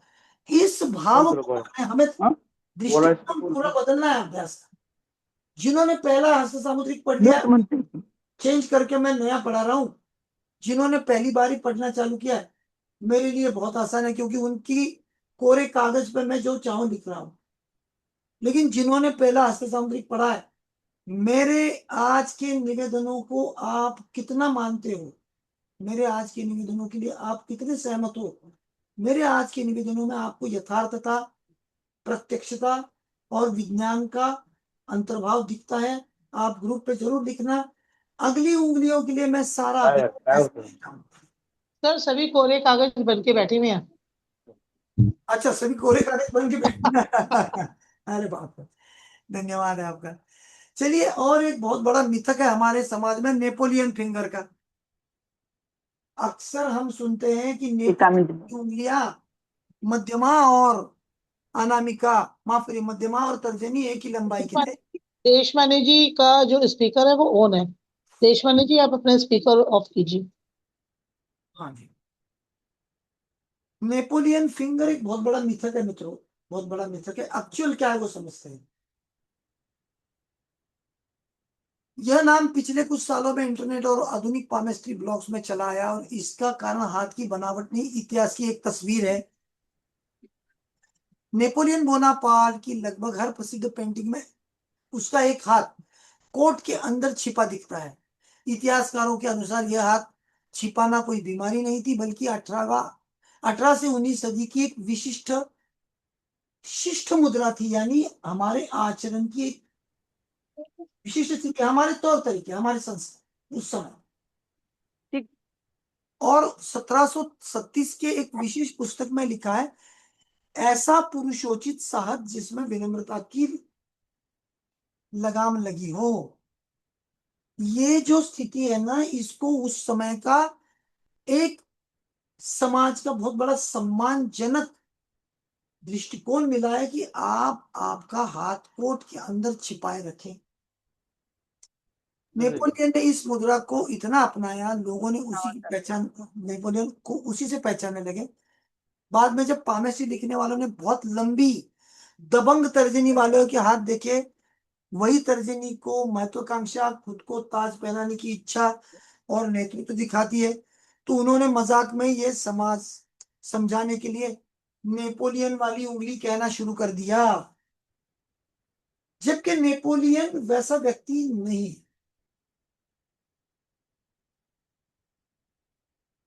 खुद को ताज पहनाने की इच्छा, नेतृत्व, हटीला, गुस्से वाला, क्रूर, नेपोलियन के प्रति बड़े अलग अलग व्यक्तित्व के नकारात्मक बिंदु हमें इतिहास में पढ़ने को मिलते हैं। इसलिए शास्त्र में यह नाम नहीं है। अभी देखिए, शास्त्र में एक्चुअली नेपोलियन फिंगर्स वगैरह कहीं भी नहीं कहा जाता है।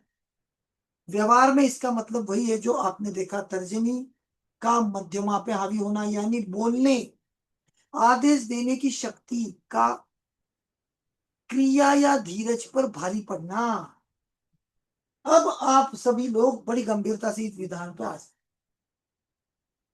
महेश भाई, उमा जी और रंजीत भाई, और जिनके भी हाथ में तर्जनी, जैसे अभी रेखा जी ने बताया, इनके पास क्या है, इनके पास काम या धीरज, ये जो विशेष गुण शनि चिन्ह की, शनि उंगली के हैं, ये अपनी स्थिति में है या नहीं है, वो हमें उसकी लंबाई को देख के पहचानना हो।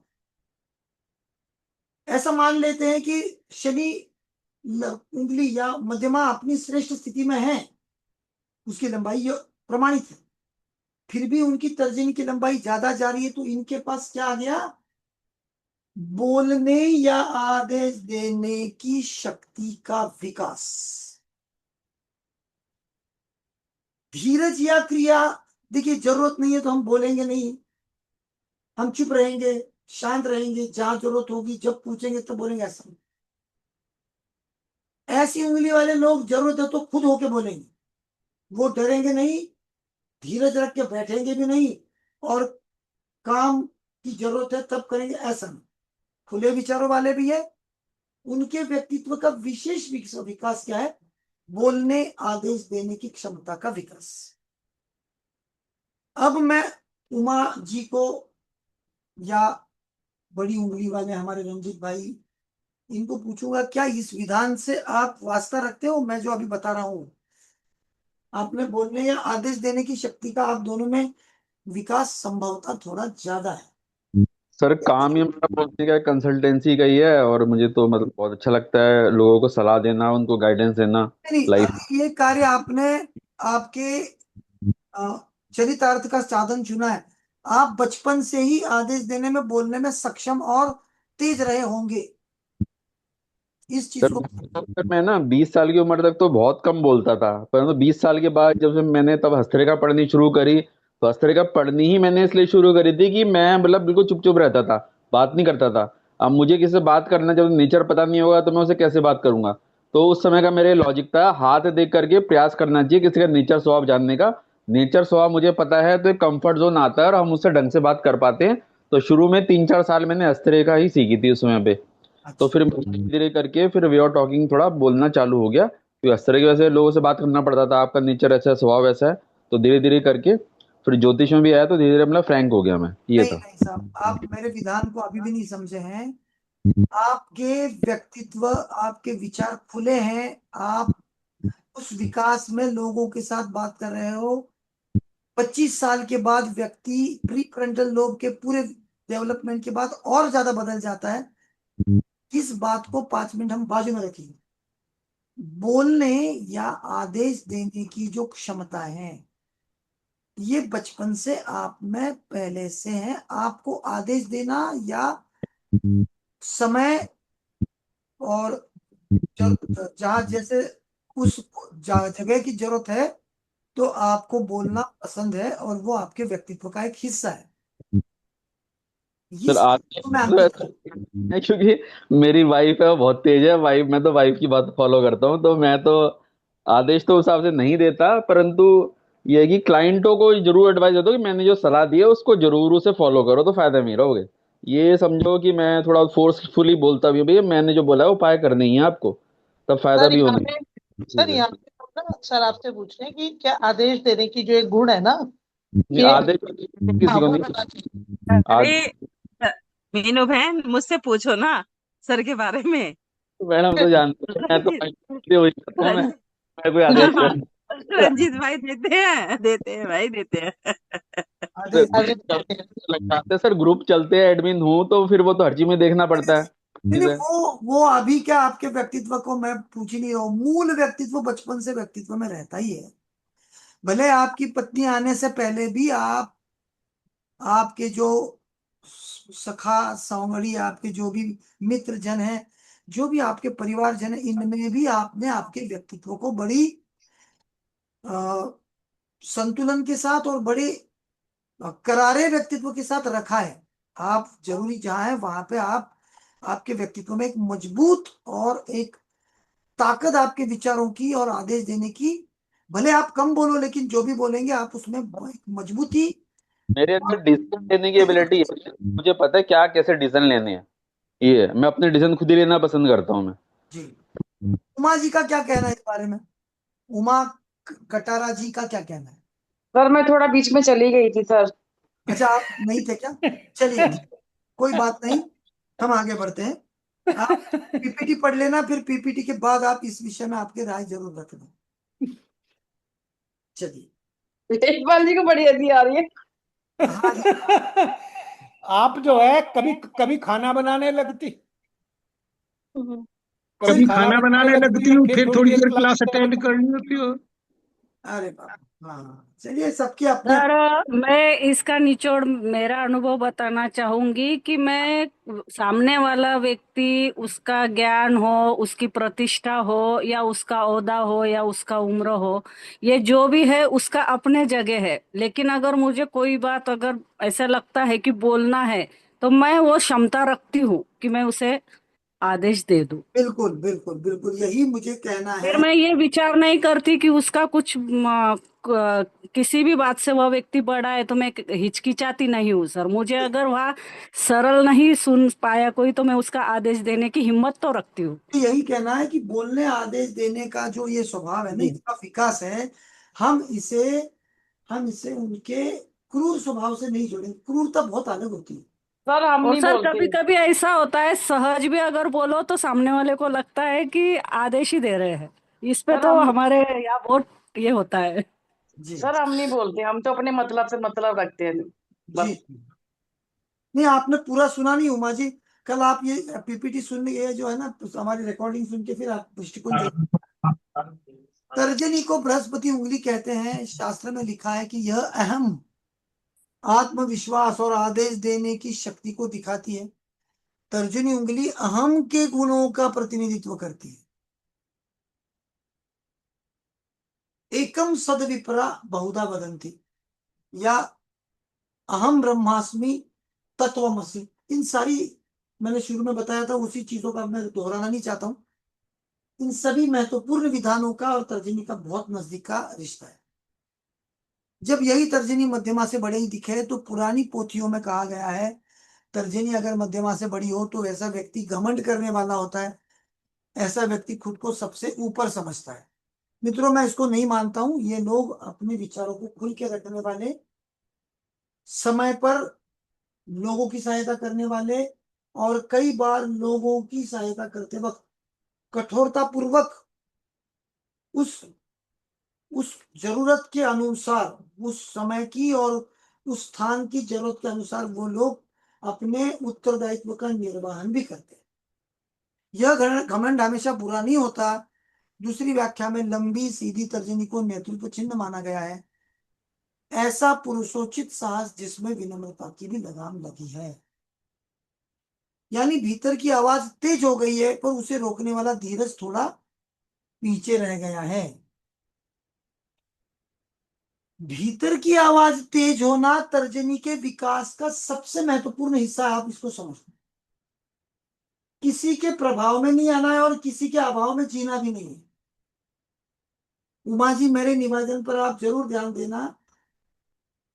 भीतर की आवाज तेज होना और तर्जनी की लंबाई बढ़ना, इसका सबसे महत्वपूर्ण अभ्यास ये कक्षा आपको देगी। यहां शनि के पहले पोर के आधे से ऊपर लगभग शनि की तरफ जब ये चलती है, तो शनि का जो गुण है, थोड़ा धीरज, थोड़ी सावधानी, थोड़ी गंभीरता, इसमें थोड़ा प्रभाव शनि का कम हो जाएगा, क्योंकि गुरु का यानी तर्जनी का प्रभाव बढ़ गया।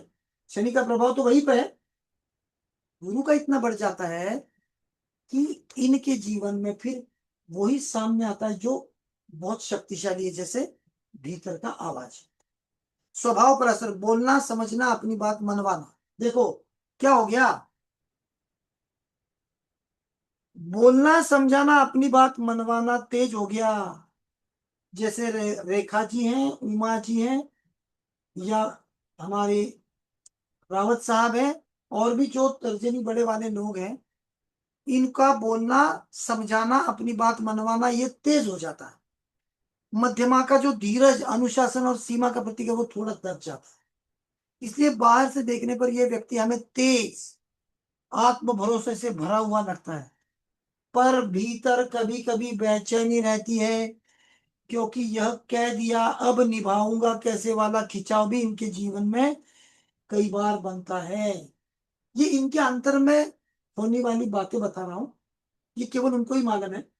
लेकिन इनके पास सबसे शक्तिशाली क्या है? बोलना, लोगों को समझाना, गाइडलाइन देना, बोलना, अपनी बात मनवाना। मैं जो कह रहा हूं वो सही है भाई, इसी इसी को इस तरह से निभाओ, इसी को इस तरह से करो।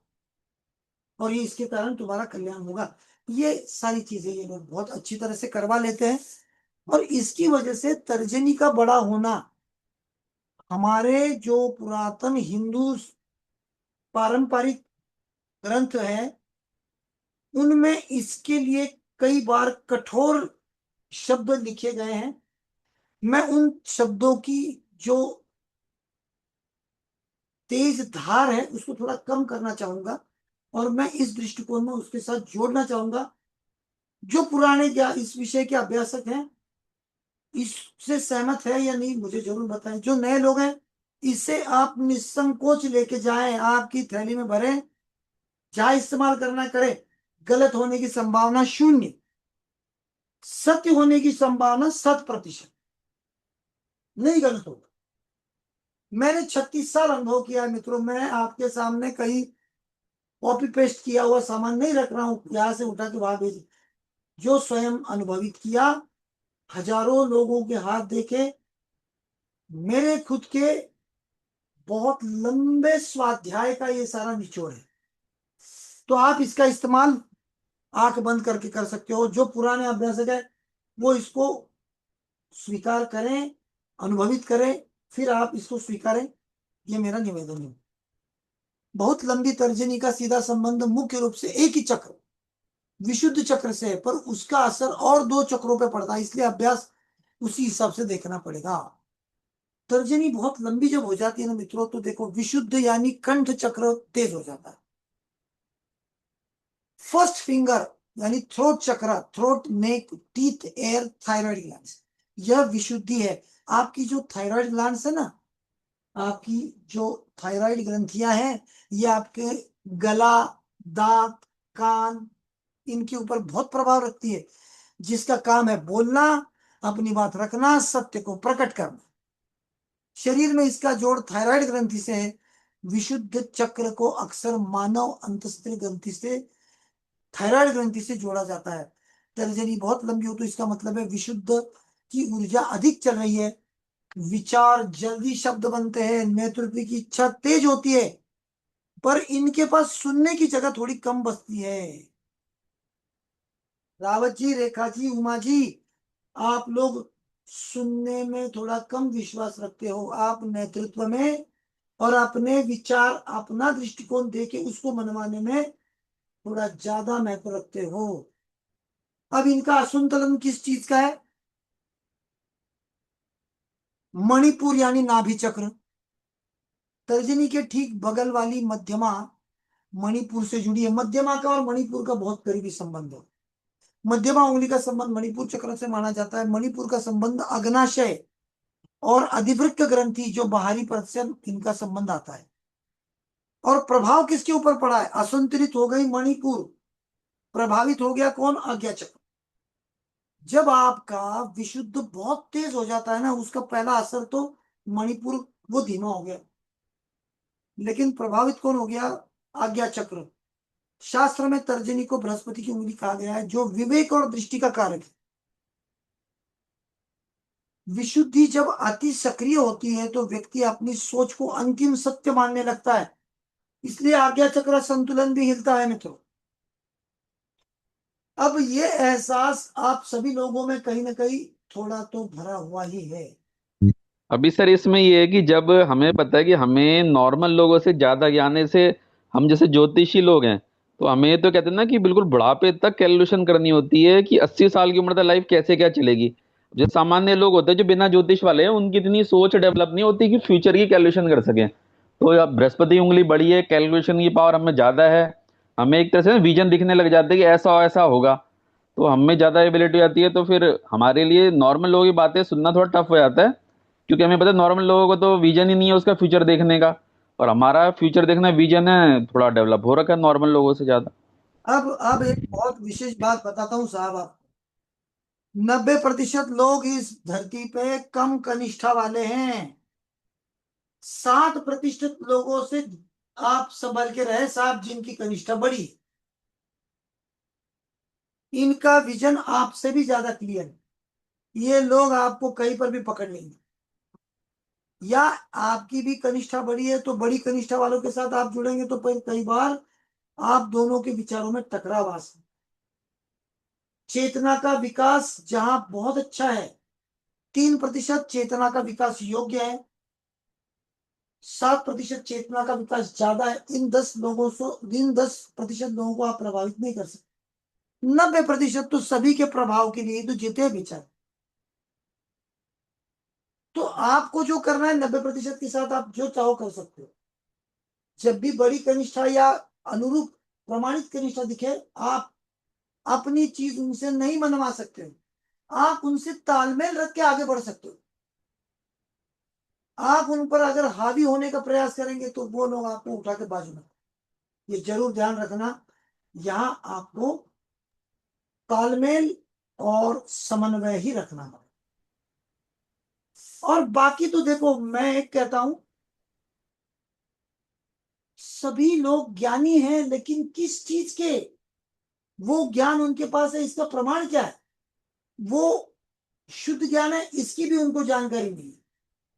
मैं आपको थोड़ा अहंकारी दिखूं तो मैं माफी चाहूं, मेरे शब्द आपको थोड़े अहंकार से भरे लग रहे हैं, मैं आप सबको माफी मांगता हूं। लेकिन मैं अक्सर ये देखता हूं, लोग ज्ञानी तो हैं, लेकिन ज्ञान दूसरों से आया हुआ उन्होंने सीधा सीधा ले लिया है, उसको जांचा परखा नहीं है। और जांचने परखने के लिए भी वो एक क्षमता चाहिए होती है, वो कई बार लोग खो देते हैं, या ज्ञान इतना आते रहता है कि किस किस को जांचे और परखे। इसलिए मैं ये कहूंगा कि हम जिस सोसाइटी में, जिस समाज में रह रहे हैं, वहां पे जानकार लोगों की कोई कमी नहीं है, लेकिन प्रमाणित जानकारी वाले लोग बहुत कम हैं। संतुलित और शुद्ध जानकारी वाले लोग बहुत कम हैं। हमें ऐसे लोगों से दोस्ती करनी होगी जिनके पास हर विधान का एक शास्त्रीय प्रमाण है। परसों मैंने बहुत शानदार एक यहाँ पे मुहावरा अंग्रेजी बताया था, उस मुहावरे को बड़े शुद्ध रूप से आमी मेहंदी दत्ता जी, मुंबई की जो डर्मेटोग्राफिक्स की विशेषज्ञ हैं, उन्होंने बड़े खूबसूरती से उसका विस्तार और प्रमाणित रूप रखा था। तो ये ध्यान में रखें कि ordinary people talks about people, आप उनको कुछ भी दे दो, खुश है। Intelligent people talks about events, extra ordinary people talks about innovations. इनसे आप बचे रहें, क्योंकि ये लोग 10% में आते हैं, बाकी लोग तो आपके प्रभाव में आएंगे आएंगे। क्योंकि अगर आपकी तर्जनी बढ़ी है, आपके विचार खुल गए, आपका विशुद्ध चक्र बहुत शक्तिशाली हो गया, और इसके कारण आपकी बात करने का तरीका, विशुद्ध का पूरा कंट्रोल आपके गले पे। गला अगर आपका, आपके कान, आपकी गला, ये थायराइड ग्लैंड जो है ना, ये बहुत महत्वपूर्ण काम करते हैं। आप सक्षम है आपके थायराइड से, तो ये आपके बोलने में सुस्पष्टता, आवाज में वजन, निर्देश देने की क्षमता, और अपने प्रभाव में, अपने आवाज में ऐसा वजन कि सामने वाले का कंट्रोल आपके पास आ जाता है। इसके साथ आपकी कनिष्ठा भी काफी विकसित है, तो वो एक बहुत विशेष पार्ट है कूटनीति वाला। कनिष्ठा का बढ़ना यानी कूटनीति का बहुत श्रेष्ठ स्थिति में चले जाना। तो कूटनीति आपके पास बहुत सारी है, इसलिए आपको आपके व्यक्तित्व में और भी कोई रंग दिख रहे हैं, छटाएं दिख रही, लेकिन ये जो कलर अलग अलग दिख रहे हैं ना, इसमें आपको शुद्ध गुरु के रंग जो मैं बता रहा हूँ उतना कोई आप समझ, जो बाकी रंग है ना, वो दूसरी उंगलियों के भी उसमें आके बैठे हैं, जो गुरु उंगली के समकक्षी दिख रहे हैं। संभवतः 10:30 बज गई हैं। मैं आज की इस यात्रा को विराम देना चाहता हूँ। सर एक क्वेश्चन ये सर। कोरिलेशन बहुत अच्छा समझाया आपने हाँ जी, कि कनिष्ठा बड़ी हो जाती है तो जल्दी से किसी की बात का विश्वास नहीं करते। आमी जी आई है, वाह वाह। आमी का अर्थ शहद, शहद या सोना। तो आपके व्यक्तित्व में वो मीठापन और वो तेज भी है सोने जैसा। आमी जी, मैं आपको प्रणाम करता हूँ, प्रणाम तो से। पहचान भी करवाता हूँ, ये पहली बार ही आज बोली है। डर्मेटोग्राफिक्स में आमी मेहंदी रत्ता एक जानी मानी श्रेष्ठ अभ्यासिका है जो मुंबई से है, और इनके बहुत सारे वीडियो, बहुत सारी सोशल प्लेटफॉर्म पे जानकारी आप देख सकते हो काफी सुलझी हुई और श्रेष्ठ व्यक्ति है। अब बताएं आमी जी। नहीं सर, आपसे ज्यादा तो नहीं पता। मैं बोल रही हूँ आपने ये कोरिलेशन बहुत अच्छा एक्सप्लेन किया। अच्छा, बहुत बहुत धन्यवाद आपका, हाँ जी। बहुत बहुत धन्यवाद। ये अनामिका उंगली होती है, लंबी होती है, लगभग कितने परसेंट लोगों की लंबी होती है, कितने परसेंट की मीडियम रहती है और कितने परसेंट की छोटी होती है आपके हिसाब से? सर अनामिका का पुरुषों में लंबा होना बहुत ज्यादा मात्रा है, लेकिन महिलाओं में लंबा होने का जो अनुपात है बहुत कम है। महिलाओं में अनामिका का लंबा होना कुदरती तौर पे बहुत सारे अलग व्यक्तित्व लेके आता है, जो कल हमने देखे। महिलाओं में तर्जनी का लंबा होना बहुत ज्यादा जरूरी है। एक माँ, एक पत्नी, एक परिवार की जिम्मेदारी, एक समाज के प्रति निर्वहन करने वाली, अपने परिवार के रक्षण करने वाली एक सक्षम महिला तर्जनी के प्रभाव में आती है। आपकी अनामिका 70% से ज्यादा लोगों की अनामिका बड़ी ही होती है थोड़ा गलत है, तर्जनी उंगली के बारे में पूछा ना मैंने। पुरुषों में। फिंगर होती है, वो कितने परसेंट लोगों की लंबी होती है? इंडेक्स फिंगर जो होती किसकी सर? है, इंडेक्स फिंगर कितने परसेंट लोगों की शनि की उंगली से जो प्रथम सर पोर से? 10% भी नहीं है सर, 10% लोगों की भी नहीं, 90% लोगों की इंडेक्स फिंगर छोटी देखी जाती है सर। अच्छा, ठीक है। पुरुषों में भी आपको सर, आप आगे से ना, मैं जो दृष्टिकोण दे रहा हूँ उस दृष्टि से आप, जब भी आपके पास कोई जातक आता है, कोई क्लाइंट आता है, आप उनका नाम, उनकी उंगलियों की लंबाई लिखना एक कागज पे चालू कर दो।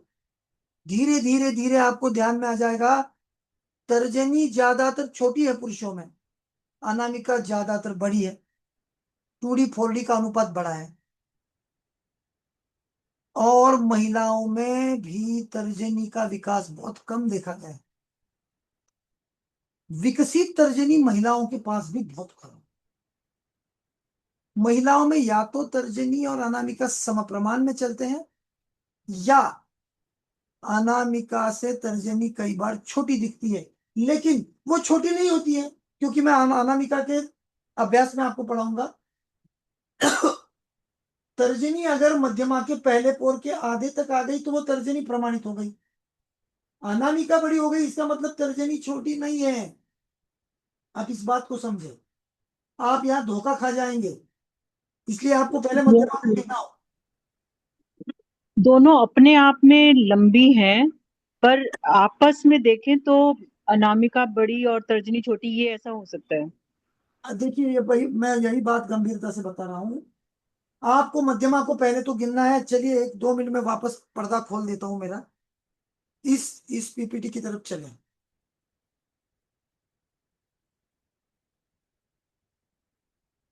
इसमें आए, पहले तो आप आपकी मध्यमा की लंबाई गिने, आपके हथेली की चौड़ाई से। हथेली की चौड़ाई के हिसाब से अगर आपकी मध्यमा की लंबाई ज्यादा है, आपकी उंगलियां बड़ी हो गई, वो आपकी उंगलियों का एक पहला प्रमाण हो गया। उसके बाद मध्यमा की लंबाई को प्रमाण रखते हुए अनामिका और तर्जनी की लंबाई को आपको गिनना है। अनामिका पहले पोर के, मध्यमा के पहले पोर के आधे तक आ गई, वो अपनी लाइन पे बराबर फिट हो गई। मान लीजिए तर्जनी भी उसके लेवल में आ गई, दोनों भी ओके हैं। गलती से अनामिका ऊपर चली गई, मध्यमा के पहले पोर से ऊपर चली गई, इसका मतलब यहाँ अनामिका से तर्जनी छोटी नहीं है, तर्जनी शुद्ध रूप में विराजमान है, अनामिका बढ़ गई। 2D 4D का यहाँ पे अनुपात आपको अलग मिलेगा। इसको हम अनामिका की यात्रा में समझेंगे। आगे चल के आपकी अंगूठी की लंबाई और आपकी कनिष्ठा की लंबाई का भी अनुपात है, ये तो और भी मजेदार, आप हैरान हो जाएंगे। दो अंतिम उंगलियां हैं, इधर ये उंगली अंतिम है, उधर वो अंगूठा अंतिम है, और यही हमारे जीवन का सर्वश्रेष्ठ दृष्टिकोण और मजबूती है। इसको तो मैं बहुत मजेदार रूप से पढ़ाऊंगा। अब गति मैं धीमी कर रहा हूं, इसीलिए मैं यहां तक आपको तेज गति से लेके आया। कल की यात्रा हम कर लेंगे, फिर मैं गति आपको 3 दिन की अंतराल 3 दिन का आपको विश्राम और 3 दिन की पढ़ाई, ऐसे चलेंगे। उसको कैसे अंजाम देना है मैं कल आयोजकों से बात भी करूंगा। लेकिन आप अनामिका, तर्जनी और मध्यमा की अनुपात को बड़ी गंभीरता से समझे, अन्यथा अभ्यास में चूक जाने की संभावना बहुत बड़ी है। और कोई सवाल है?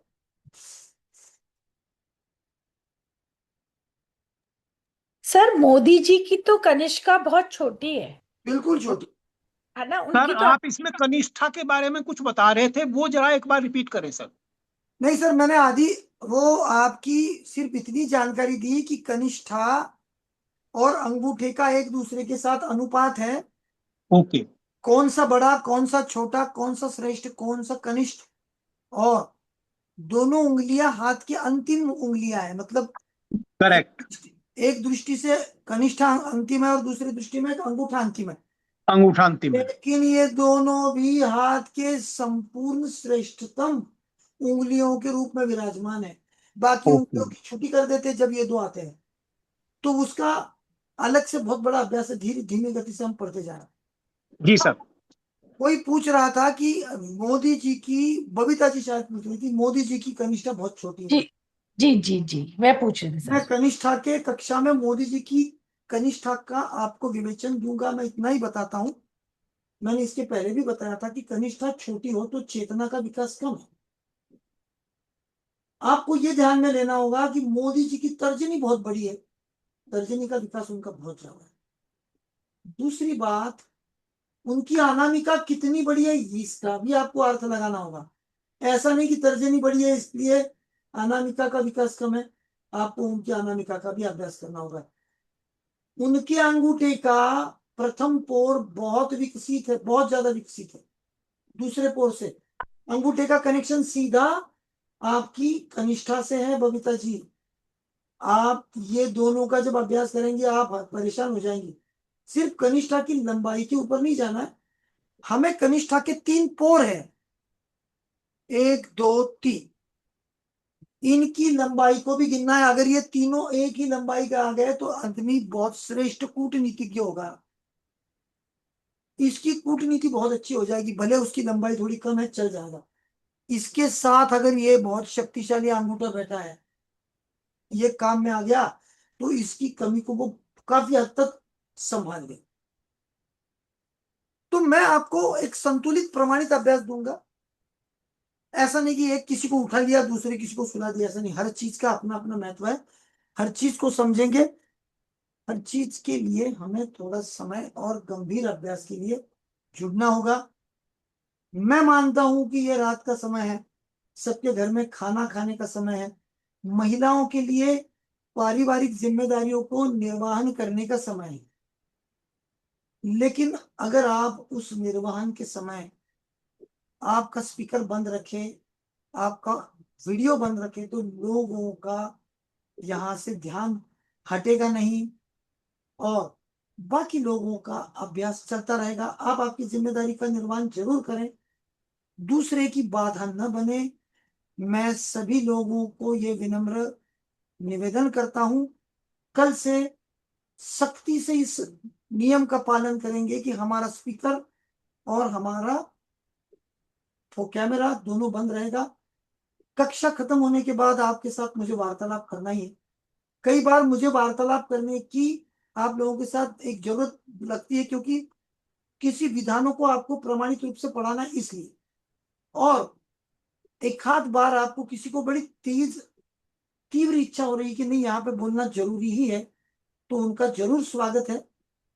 लेकिन आपकी व्यक्तिगत बातों को यहाँ पे सबके साथ स्पीकर ऑन करके बात करना मेरी विचारों की श्रृंखला को बड़ा हानिकारक है। मैं भूल जाऊंगा, मैं कुछ अच्छी चीजें देते देते मेरे हाथ से छूट जाएंगी और आपका समय भी चला जाएगा। मैं 50 घंटों के लिए बंधा हूं साहब, आपका अभ्यास पूरा नहीं हुआ तो मैं कर 50 घंटों के बाद मेरी सीमा अभ्यास को लेकर मैं जरूर पढ़ाने के पक्ष में रहूंगा, लेकिन आप लोगों का सहयोग बहुत जरूरी है। बार बार राधा जी, ललित जी, कनिका जी, सभी बीनू जी, ये सभी लोग निवेदन कर रहे हैं कि आपकी वो कैमरे की स्थिति, आपका आवाज बंद रखें। तो मेरे शुद्ध भाव को आप कृपया समझे, मेरे निवेदन को समझे। आपका सहयोग और आपकी उपस्थिति दोनों जरूरी है। आप कक्षा को छोड़ना भी नहीं और कक्षा के बाकी अभ्यासों को सहयोग भी करना। किसी को मेरे शब्दों से आहत हुई होगी, मैं माफी चाहूंगा। आज की कक्षा को यही विराम देता हूं। कल पुनः अपन मिलेंगे शाम के 9 बजे रात के और कक्षा का आगे का अभ्यास पूरा करेंगे। Thank you so much sir. Thank you sir, नमस्कार सर, नमस्कार। धन्यवाद सर। सर, थैंक यू नमस्कार सर, सर। नमस्कार sir. Thank you sir. Thank you सबको थैंक यू सो मच। सादर प्रणाम, शुभ रात्रि। धन्यवाद निर्मला देवी जी, बहुत बहुत धन्यवाद। शुभ रात्रि, शुभ रात्रि। शुभ रात्रि अल्पा जी, बहुत दिनों से आपसे हाँ बात हुई, बहुत बहुत धन्यवाद आपका। हाँ, धन्यवाद धन्यवाद। नमस्कार